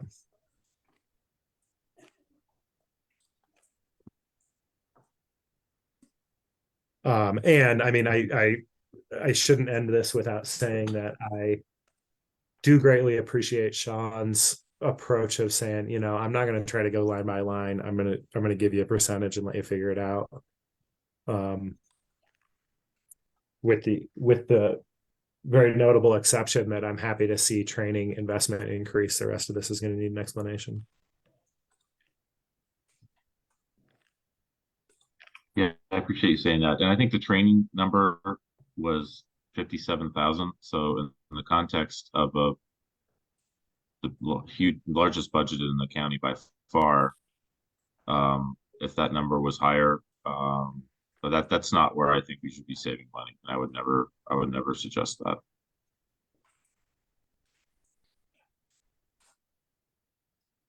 Yes, we can maintain our record as a board of never having denied a request for additional training from the sheriff's office by authorizing this one. Other thoughts on the sheriff's portion of the budget? Not right now. You've identified the same ones I saw. I thought about the training and a number of the others, and I and the general idea that everyone's tightening their belt and one's enlarging is just, and seemingly without regard to even to the budget once it is created is were my major concerns. I have a little bit of a question, and maybe it's for staff. We invited Matt to join us as our new sheriff, and I believe he's going to be hitting the ground in January. I would love to at a future meeting here how we can, because I mean, one of the things I really liked about his candidacy and the interview process is he mentioned one of his great interests, it would be looking through the budget, analyzing the federal program with the jail, and really kind of maybe having a fresh set of eyes look at all these numbers. And so whatever we're doing now isn't going to benefit from his wisdom and that process. And so I don't know what the answer is, but it almost seems like there could be a checkpoint sometime in Q1 to recalibrate things, you know, based on that analysis. Totally agreed, Commissioner. And I'll even remind that we were awarded a free grant. It's the National Institute of Corrections that's going to take a third-party overview, dissection, and assessment of all of the detention programs, staffing down to federal inmates, everything, our policies, procedures. So vastly looking forward to that and the transparency. Agreed. John, have you already scoped that analysis? That's what we're working on, as well as the contract to make sure. I mean, they're telling us it's free, and free is not always free. I mean, there's going to be some sort of employee time in it, but hopefully not overtime, because it's really going to be command staff level. And then reaching out with county attorney and county manager, and then you guys verifying the contract on it. But that's what we're working on, the full breadth of it. Okay. That's great. I mean, I would love to myself and my staff, our staff and the other commissioners be able to look at that scope before it's finalized. Yes. Thank you. And Sean, I appreciate your observation about maybe needing to do a mid-year check-in on this budget.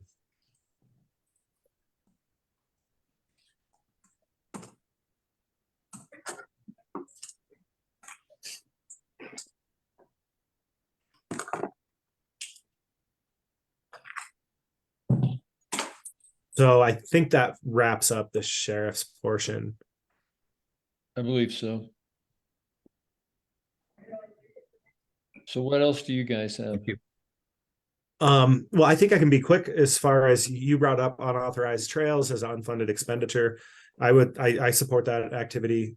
Maybe we can use ARPA money.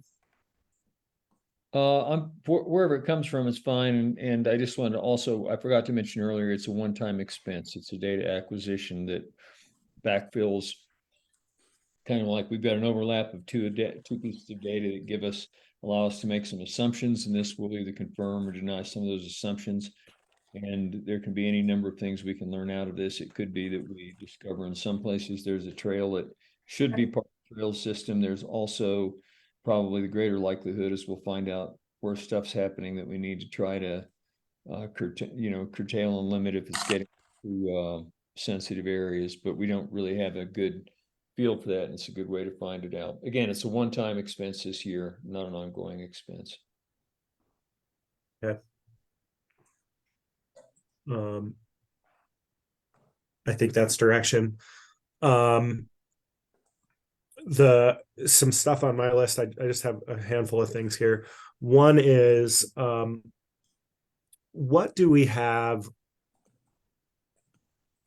with respect to training on our side of the house with directors, like training as supervisors? Do we have budget for that if we chose to do it? Not really. And when you say directors, I mean, when we're talking supervisory training, I think it's our mid-level to those getting promoted into supervisory training for the first time is probably where we would want to focus. But no, we don't have a very robust training budget. And that's something I'm talking with Carol Ann about in how we change that moving forward. The learning management system that you heard Damon speak to comes with training that's specific in the case that he was speaking to in terms of some IT trainings that we badly need. So that's coming. But we can improve how we fund training moving forward, I think. Okay. Yeah. I mean, I know that we're coming out of an environment where, people were promoted without real coaching or training, promoted from not supervising into supervising with little coaching or training. I'd like to remedy that. I think that's a budget decision. And I'd like to see if it's possible to get it into this year's budget, what that might look like.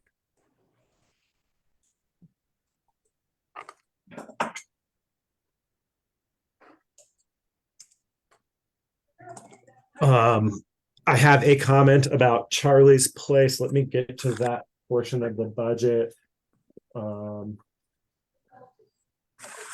guess this is technically within the sheriff's office, but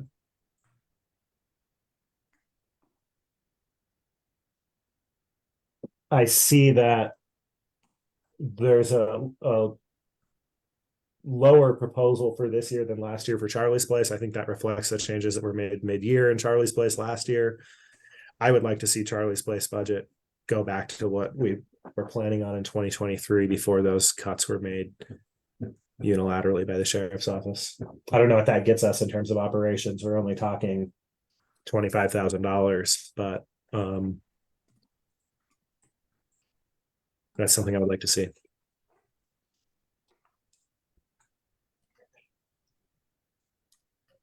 I agree with that. And I think just one of my suggestions for Matt when he gets his feet on the ground is to kind of have a look at that decision. And because it seems like the services were drastically reduced and the budget didn't change really that much. And I'm wondering if that was a good decision and what other alternatives, including the possibility of partnering with another agency such as Foothills. I think those are, to me, those are all things on the table.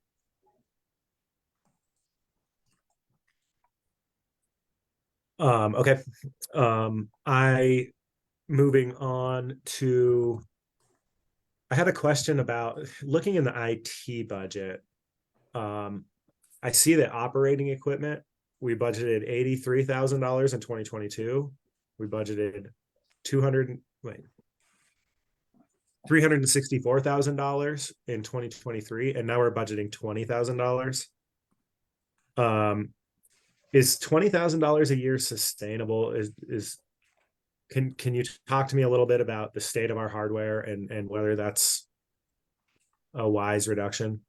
Yeah, certainly. So we have a little money left in 2023. And we're going to use that money to purchase what we need to maintain operations for 2024. Okay, thank you. And Can I add something to that, Commissioner, too? Because it is a really enormous change from one year to the next. Late last year, as we were finalizing the budget for you, the commissioners asked us to move, consolidate as many IT costs as we could out of the sheriff's budget and put it all in the IT budget to give better visibility and consolidate it all together and have line of sight. Over $250,000 of that operating equipment was equipment for the sheriff's office that Axiom had recommended be purchased and replaced. What we found in the 2024 budget process in talking through this with the undersheriff was, hey, wait a minute, that is not operating equipment. Operating equipment is, stuff that you buy and it lasts you for a year. The kinds of things that had made its way into that number for the 23 budget really should have been evaluated in capital, right? Those are items that are intended to last more than a year. They cost more than $5,000, and those should not have been in that line item. Those should have been part of the capital improvement plan process where the whole leadership team gets together and we all talk about capital together and make a united recommendation to the county manager about what items move forward and what items don't. So it's a function of what happened in 23 is a function of that last minute, let's pull it out of the sheriff's budget, let's consolidate it in IT. And now we've had time to really evaluate what that number is. And moving forward, what you're seeing in 24 is truly operating equipment, not capital. Okay, thank you. That's an excellent explanation. We covered. Okay, I have one final comment, which is with respect to the structure of this organization, I think budget time is the time to have this conversation. I know in a couple meetings ago, we discussed what does it look like if Charlie's Place is under the Board of County Commissioners. My thinking has expanded since then. The last time this organization's structure was addressed, it was developed in quite a vacuum. And since then, we've hired a new county manager. Brian, you've been here for 2.5 years, I believe. And I think that it is incumbent on us as a board to ask for a proposal to reorganize departments. What I think is that we've done a lot to level up this organization. I mean, this, and by we, I don't mean Randy, Sean, and I. Is a much bigger team than that. I think the pace at which we're able to solve problems has increased. I don't think it's increased enough that we're moving fast enough to outpace the problems that we face. And so I would like to ask for Brian and the leadership team to bring us a proposal for a reorganization of our departments as part of this process. I agree with that. And kind of one of the anecdotal data points that still sticks in my mind is the merge meeting, whatever that was last month, and the level of frustration in the room about our inability to respond to concerns around short-term rental, how our program rules are enforced, and kind of the response I got led to some questions I had about whether we had the right organization in that part of the county government. But I think that was just one isolated data point. And I agree with George. I would love to see some recommendations from staff in terms of how we can maybe take a pause, take a step back, and get ourselves organized for the next phase of what we have in front of us. Yeah, I'm in agreement. We have, in my opinion, we have some imbalances in sizes of piles, and in some cases, incongruous types of responsibilities. And I think we can help. I don't think that we have what I would call a siloed organization, which happens in a lot of places. I think we've worked against that and about bringing more collaboration. But I think our structure contributes to an inevitable siloing at times, or disconnect between certain functions that really should be connected at the hip, and then there are some that are connected that maybe don't need to be, and we can create better balance in the organization, make the best use of people's talents. And anyway, that's just my general feel, is that we could take a fresh look at it. And I'd like to do the same.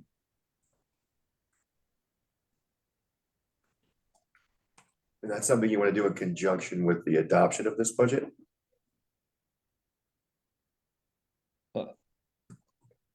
I think it's going to drive the conversation. We need to have go ahead. Sorry, George. No, it's okay. We both started talking at the same time. I mean, help me understand what's possible. in Well, I terms guess of- I'm thinking more about changing lines on the org chart, changes the budget, changes how the budget is built, changes the financial system moving forward, right? I guess I'm looking at Maria in terms of timing. If a reorg means potentially moving one division to another department, or I mean, I guess I need to say that the opposite way in this place. One department to another division, and that has implications. Right. And whether we can get that done before, and without having thought about what that looks like yet. Can we get that done and build a budget and get a budget adopted, that's part of my question there in terms of timing. It doesn't feel to me like that's a likely, it feels to me like right off the bat, like that's gonna create a rush scenario. I think we should, I know we need to get a budget adopted. And we've got about a month to get that done. And my hunch is that with the number of things that are facing us on our agenda, that it's going to be difficult to reorganize our county right now in the last month of the budget. I think it may be a project that we have to, think about it as we're completing the budget. And I think we should be taking it on immediately and in conjunction with our retreat as we go forward. And there may be some constraints. I think we may be able to, hopefully, if we reorganize, it will be for the purpose of creating greater efficiencies and better use of people. And at that point, within the existing budget that we've created, we will have, I'll be very disappointed if a reorganization causes us to spend more money. So I would think we would work and be able to work within the existing budget that we've created you've created to this point. And when we reorganize, create improvements, which may involve some line item transfers and things that would work within that reorganization. I feel a little different. And I think, Brian, you asked a good question, but I think you're also the right person to answer the question that you've asked. And what I mean by that is you've been here long enough now to probably understand what you think is best, and whether that can be accomplished. How long that takes to accomplish is a question that I can't answer. Maybe you can't right now either. But if there are, my answer is, if there are pieces of this transformation or this optimization that require additional dollars that you know about, I would love to see those in the 2024 budget, because selfishly 2024 is my last year here, so it's the last year that I have any opportunity to have any influence directly on how things go forward, and I do think that this is overdue. So I would encourage you to come up with something that we can accomplish next year that moves the ball forward, even if it's not everything. We may not be saying really tremendously different things. I'd like him to take it into consideration while he's finalizing the budget. My guess is, as we move forward with that, we're going to create a draft for some changes and some suggested changes within the budget, and that my guess is we'll continue to work on that as we move forward in the first couple of months of the year. It's my last year too, and I'd like to leave it in sound shape. Yeah, and I guess I think sometimes the constraint that I don't want to put on us without knowing what the outcomes are or what path we have is the fact that we have to somehow save or not spend any additional money. And Rebecca Abramson's a great example of how spending money can kind of get us ahead of the game, right? I don't know exactly what her salary is, but I know it's not $8 million. And so, that investment has paid off handsomely. Not quite. Yeah, moving lines in an org chart, potentially can increase the budget costs, right? If I build you my perfect org chart, the budget's gonna go up. But sorry, Brian, go ahead. Yeah, good point. But I'm not so sure. Yeah, I need to look at it first. Yeah, I appreciate where Sean is on this, and I would love if we could land the plane on this conversation in time for budget implications to be worked out. If not, maybe what we're talking about is, doing a supplemental appropriation to adopt a different budget that reflects this, early next year. What I have the sense of is if we let this conversation, if we don't put a time limit on this conversation, it could go on forever, because it's a heavy conversation. But there are things that are likely to come up, that some of which might save money, but I suspect we'll also see that we need to spend more money. I mean, one thing I'll just throw out there, Brian, I know you have 11 reports. I think that's above what best practice is. And I think I'd love to hear what you and the leadership team thinks about whether it's time to throw in the towel and say you need an assistant. So that you can, so I mean, that's part of what I would like to see evaluated. And I would like to see the results of that evaluation in time to have it impact this year's budget, if possible. If not, I think we should look at doing not pushing this off to the 2025 budget season, but bring a decision and a change to our budget early next year. Yeah, and that's I think we're talking the same things, and I'm okay with attacking it. That wasn't what I was saying. I was just expressing my likelihood of whether we'll find our finest and best version of it before we pass a budget adoption in December, as we think our way through and hold all the meetings. As you may know, as much as either one of you, this is something I've wanted to see done for a long time too, because I've had some issues with it, and I thought there were some places we could make some improvements. So I'm all for it. And I'll be looking at it very soon.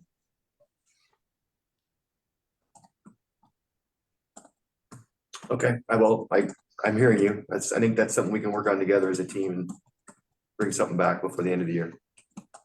Do you need specificity as far as, is there any conversation or guidance you can benefit from today? Or do you feel like I'm intentionally being high level, because I think one of the mistakes we made last time was having this conversation in a vacuum, and I really want to know what the leadership team thinks is appropriate.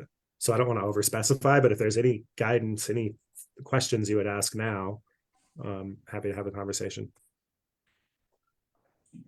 I mean, I can't think of anything off the top of my head in terms of additional guidance. I mean, I've given thought to the org chart already, just because I think that's part of my role, is to ensure that we're organized in such a way that we can accomplish your vision and your priorities for this place.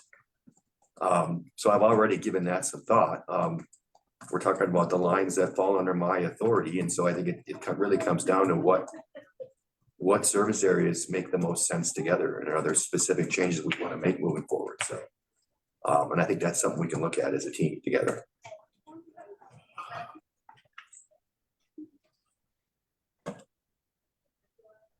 Okay. One other thing that I meant to make explicit earlier, I'm sorry, I was at the end of my list and then I realized there's something that I wrote down and we talked about it, we talked around it, but when we're talking about financial controls and we're talking about the sheriff's office, I would observe that they have their staff doing billing and engaging in duties that I think are probably better placed in our finance department. I don't know if that's a budget conversation or not, but I want to bring it up that I think part of the way to institute appropriate financial controls is to have the finance department offer full financial services to all of our offices.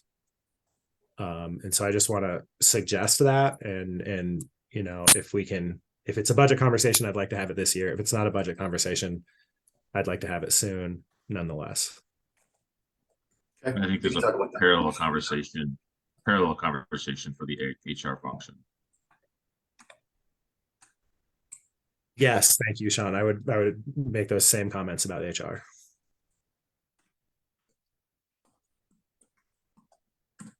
We have seen some improvement there. I will share that in terms of them working directly with our HR team to help bring people on. But we can look at both of those things as what we bring in terms of what we bring back to you in the fifth.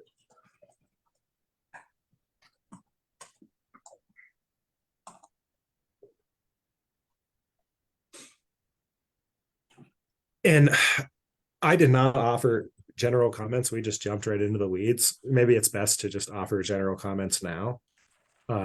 Huge kudos to staff. We started this year with a $2.9 million budget deficit. We're starting next year having cut it into a third of that.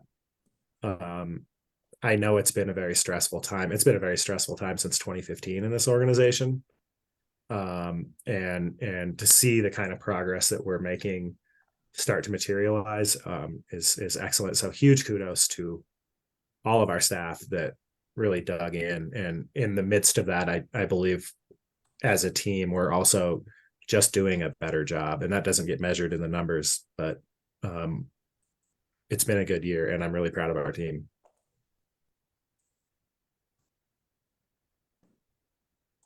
A lot of difficult conversations got us to that point. Yeah. Also, I totally agree with that. I want to point out there is a little bit of a silver lining too, potentially around communications. I mean, we have yet to see exactly how that's going to pan out, but my understanding is there's the potential for material savings in the 2024 budget based on the migration to JeffCom that aren't reflected in what we are seeing in front of us. Correct. And also indirect savings, and well, they're still direct, but things such as the overtime issue that Under Sheriff Stein brought up, that no longer, and at least in the area of communications, my understanding is those level of staffing headaches and problems and overtime are no longer our issue, specifically with respect to communication. That's something that JeffCom would be managing. Yeah, reducing the burden.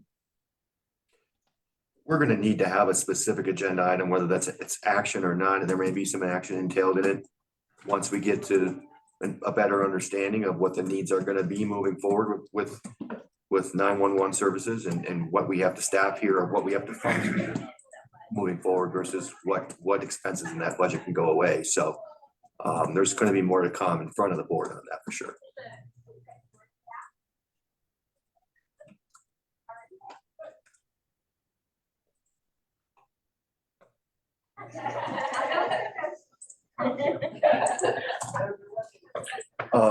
Before we end, we do have an action item on the agenda, but Maria and I would also like to make sure we kind of go through the laundry list of things that we've identified and you've identified that we've captured that we're going to need to follow up on by the 5th or maybe later. But we do want to go through that once you're done with your comments and any other questions you might have.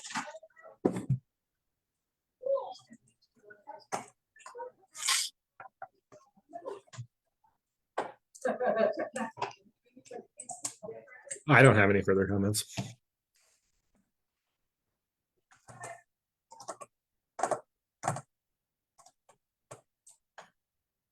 Show everybody. Okay.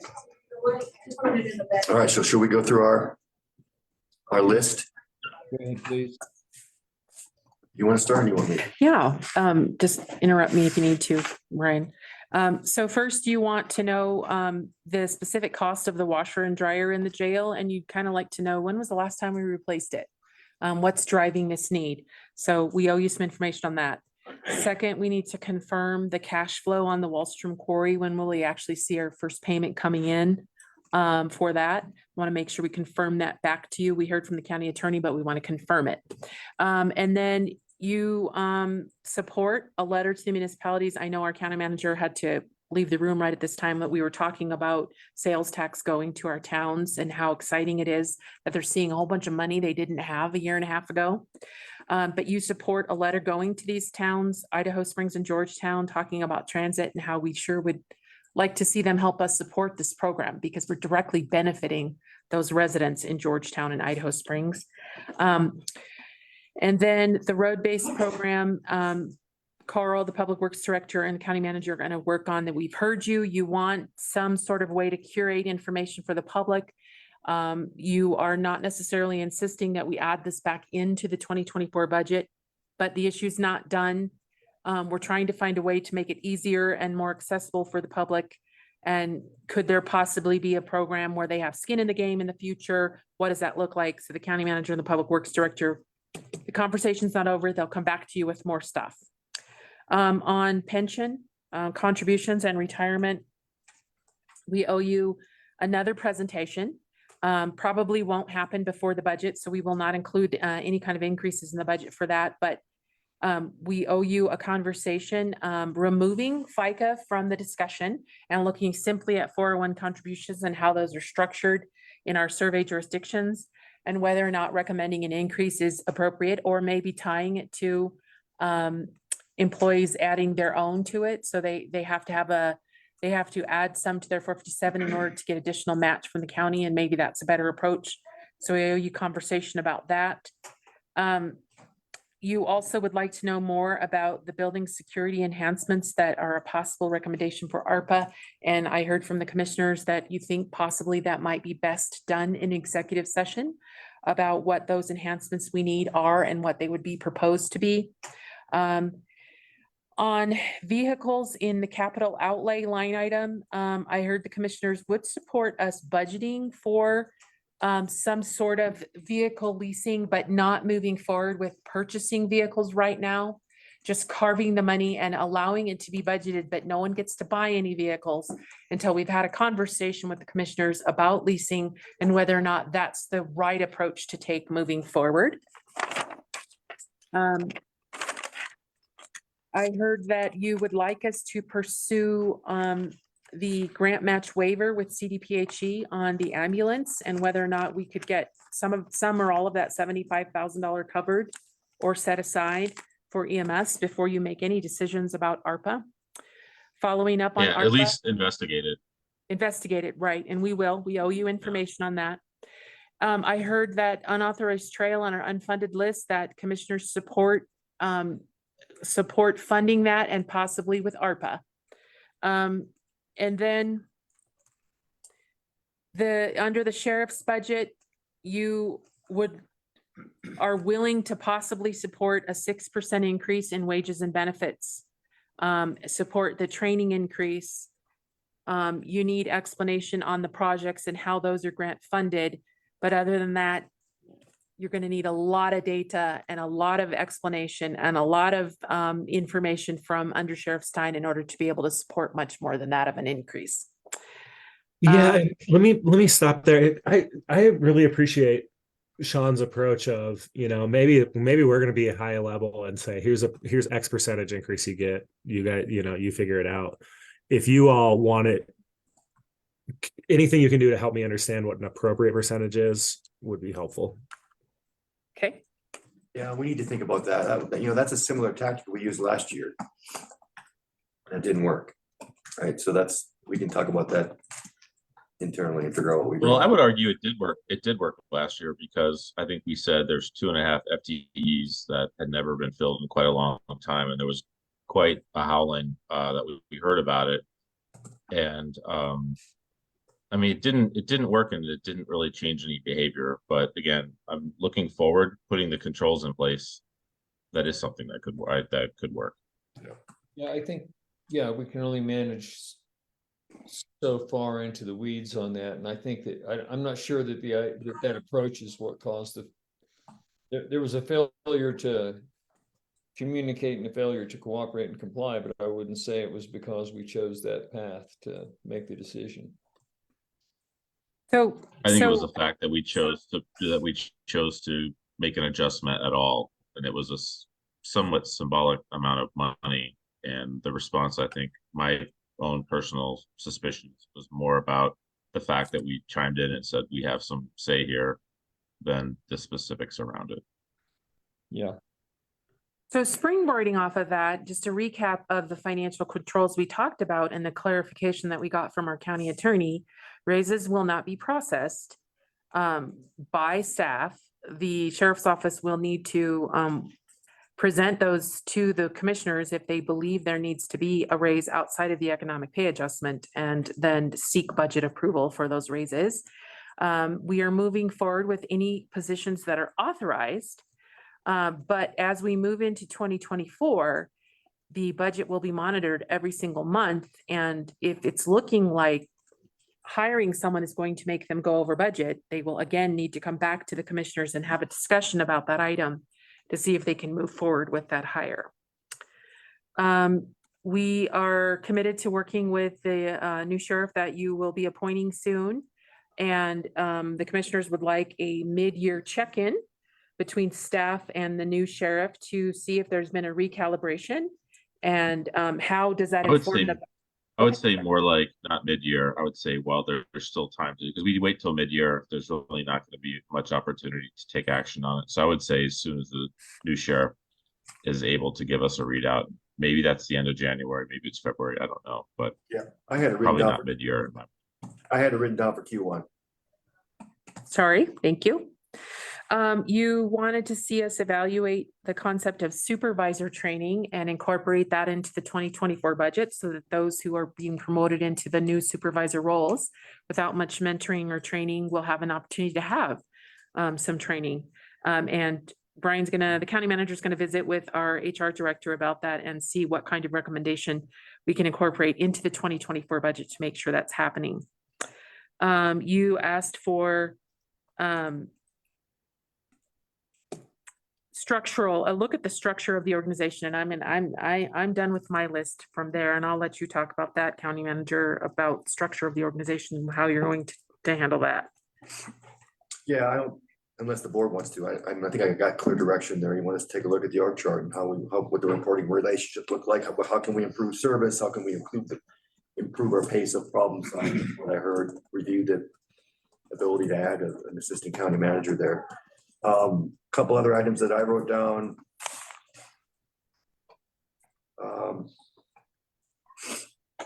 More info on the grant funded sheriff's office projects was a specific request. Seeing the jail study scope prior to that going out. It's happening in the sheriff's office. Rim covered the training budget comment. I heard a request to restore Charlie's Place budget. And then finally, the finance duties in the sheriff's office and the HR functions, and how do we get those moved to the appropriate departments? I think. Oh, and we're going to bring back the working capital reserve policy also. Those are all the follow-ups I've got, in addition to what Maria just said.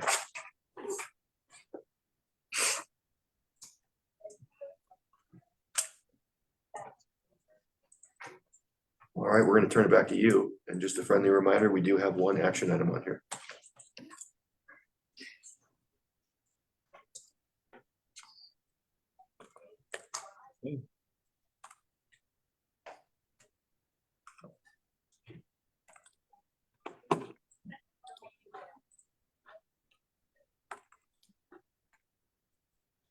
Yeah, the one action item that we do have, the consideration of approval of setting the 2024 budget hearing for December 25th, 2023, and require the 2024 proposed budget to be posted for public inspection and comment.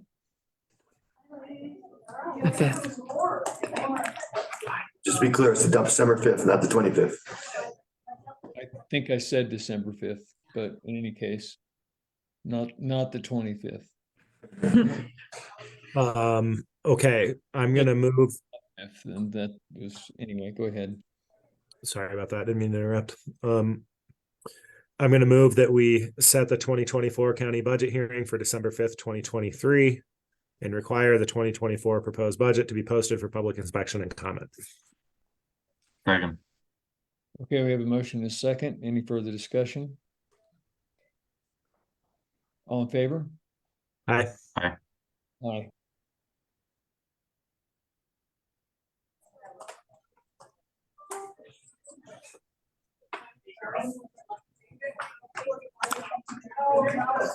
And with that, I believe that we will be adjourned. Brian, I'm sure that each of us will be in discussion with you individually regarding the org chart discussion that we had a little while ago.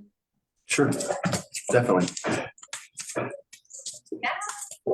Thank you for your time. This is again, an important topic, right? We do appreciate it. Thank you. You have put so much more work into it than we have, in my opinion. I know I've thought about it and been through the book and belabored it, but I really appreciate, I know that for all the members of our staff, our division directors, yourselves, everyone, I know it's been a lot of hard work to get here. And I would like to state that something that I've heard both Sean and George say in the past, that I think we do this better than we used to. And I think we're getting better at it all the time. And I think we should and will get better yet going into the future. And I really appreciate the progress that you've made in improving the way we create our budget each year and get ahead of the game. It's very good work. Thank you. I agree with that. And I would say, I mean, we had some difficult conversations today, and I make the same offer that I always make, which is, if anybody out there listening to this or watching this is concerned or wants to talk privately about any of this, our information is available. And I'm sure George and Randy have that same feeling, that we would love to hear from you and take your perspective into consideration if you had something on your mind and want to pass it along. Our cell phone numbers and email addresses are on the website.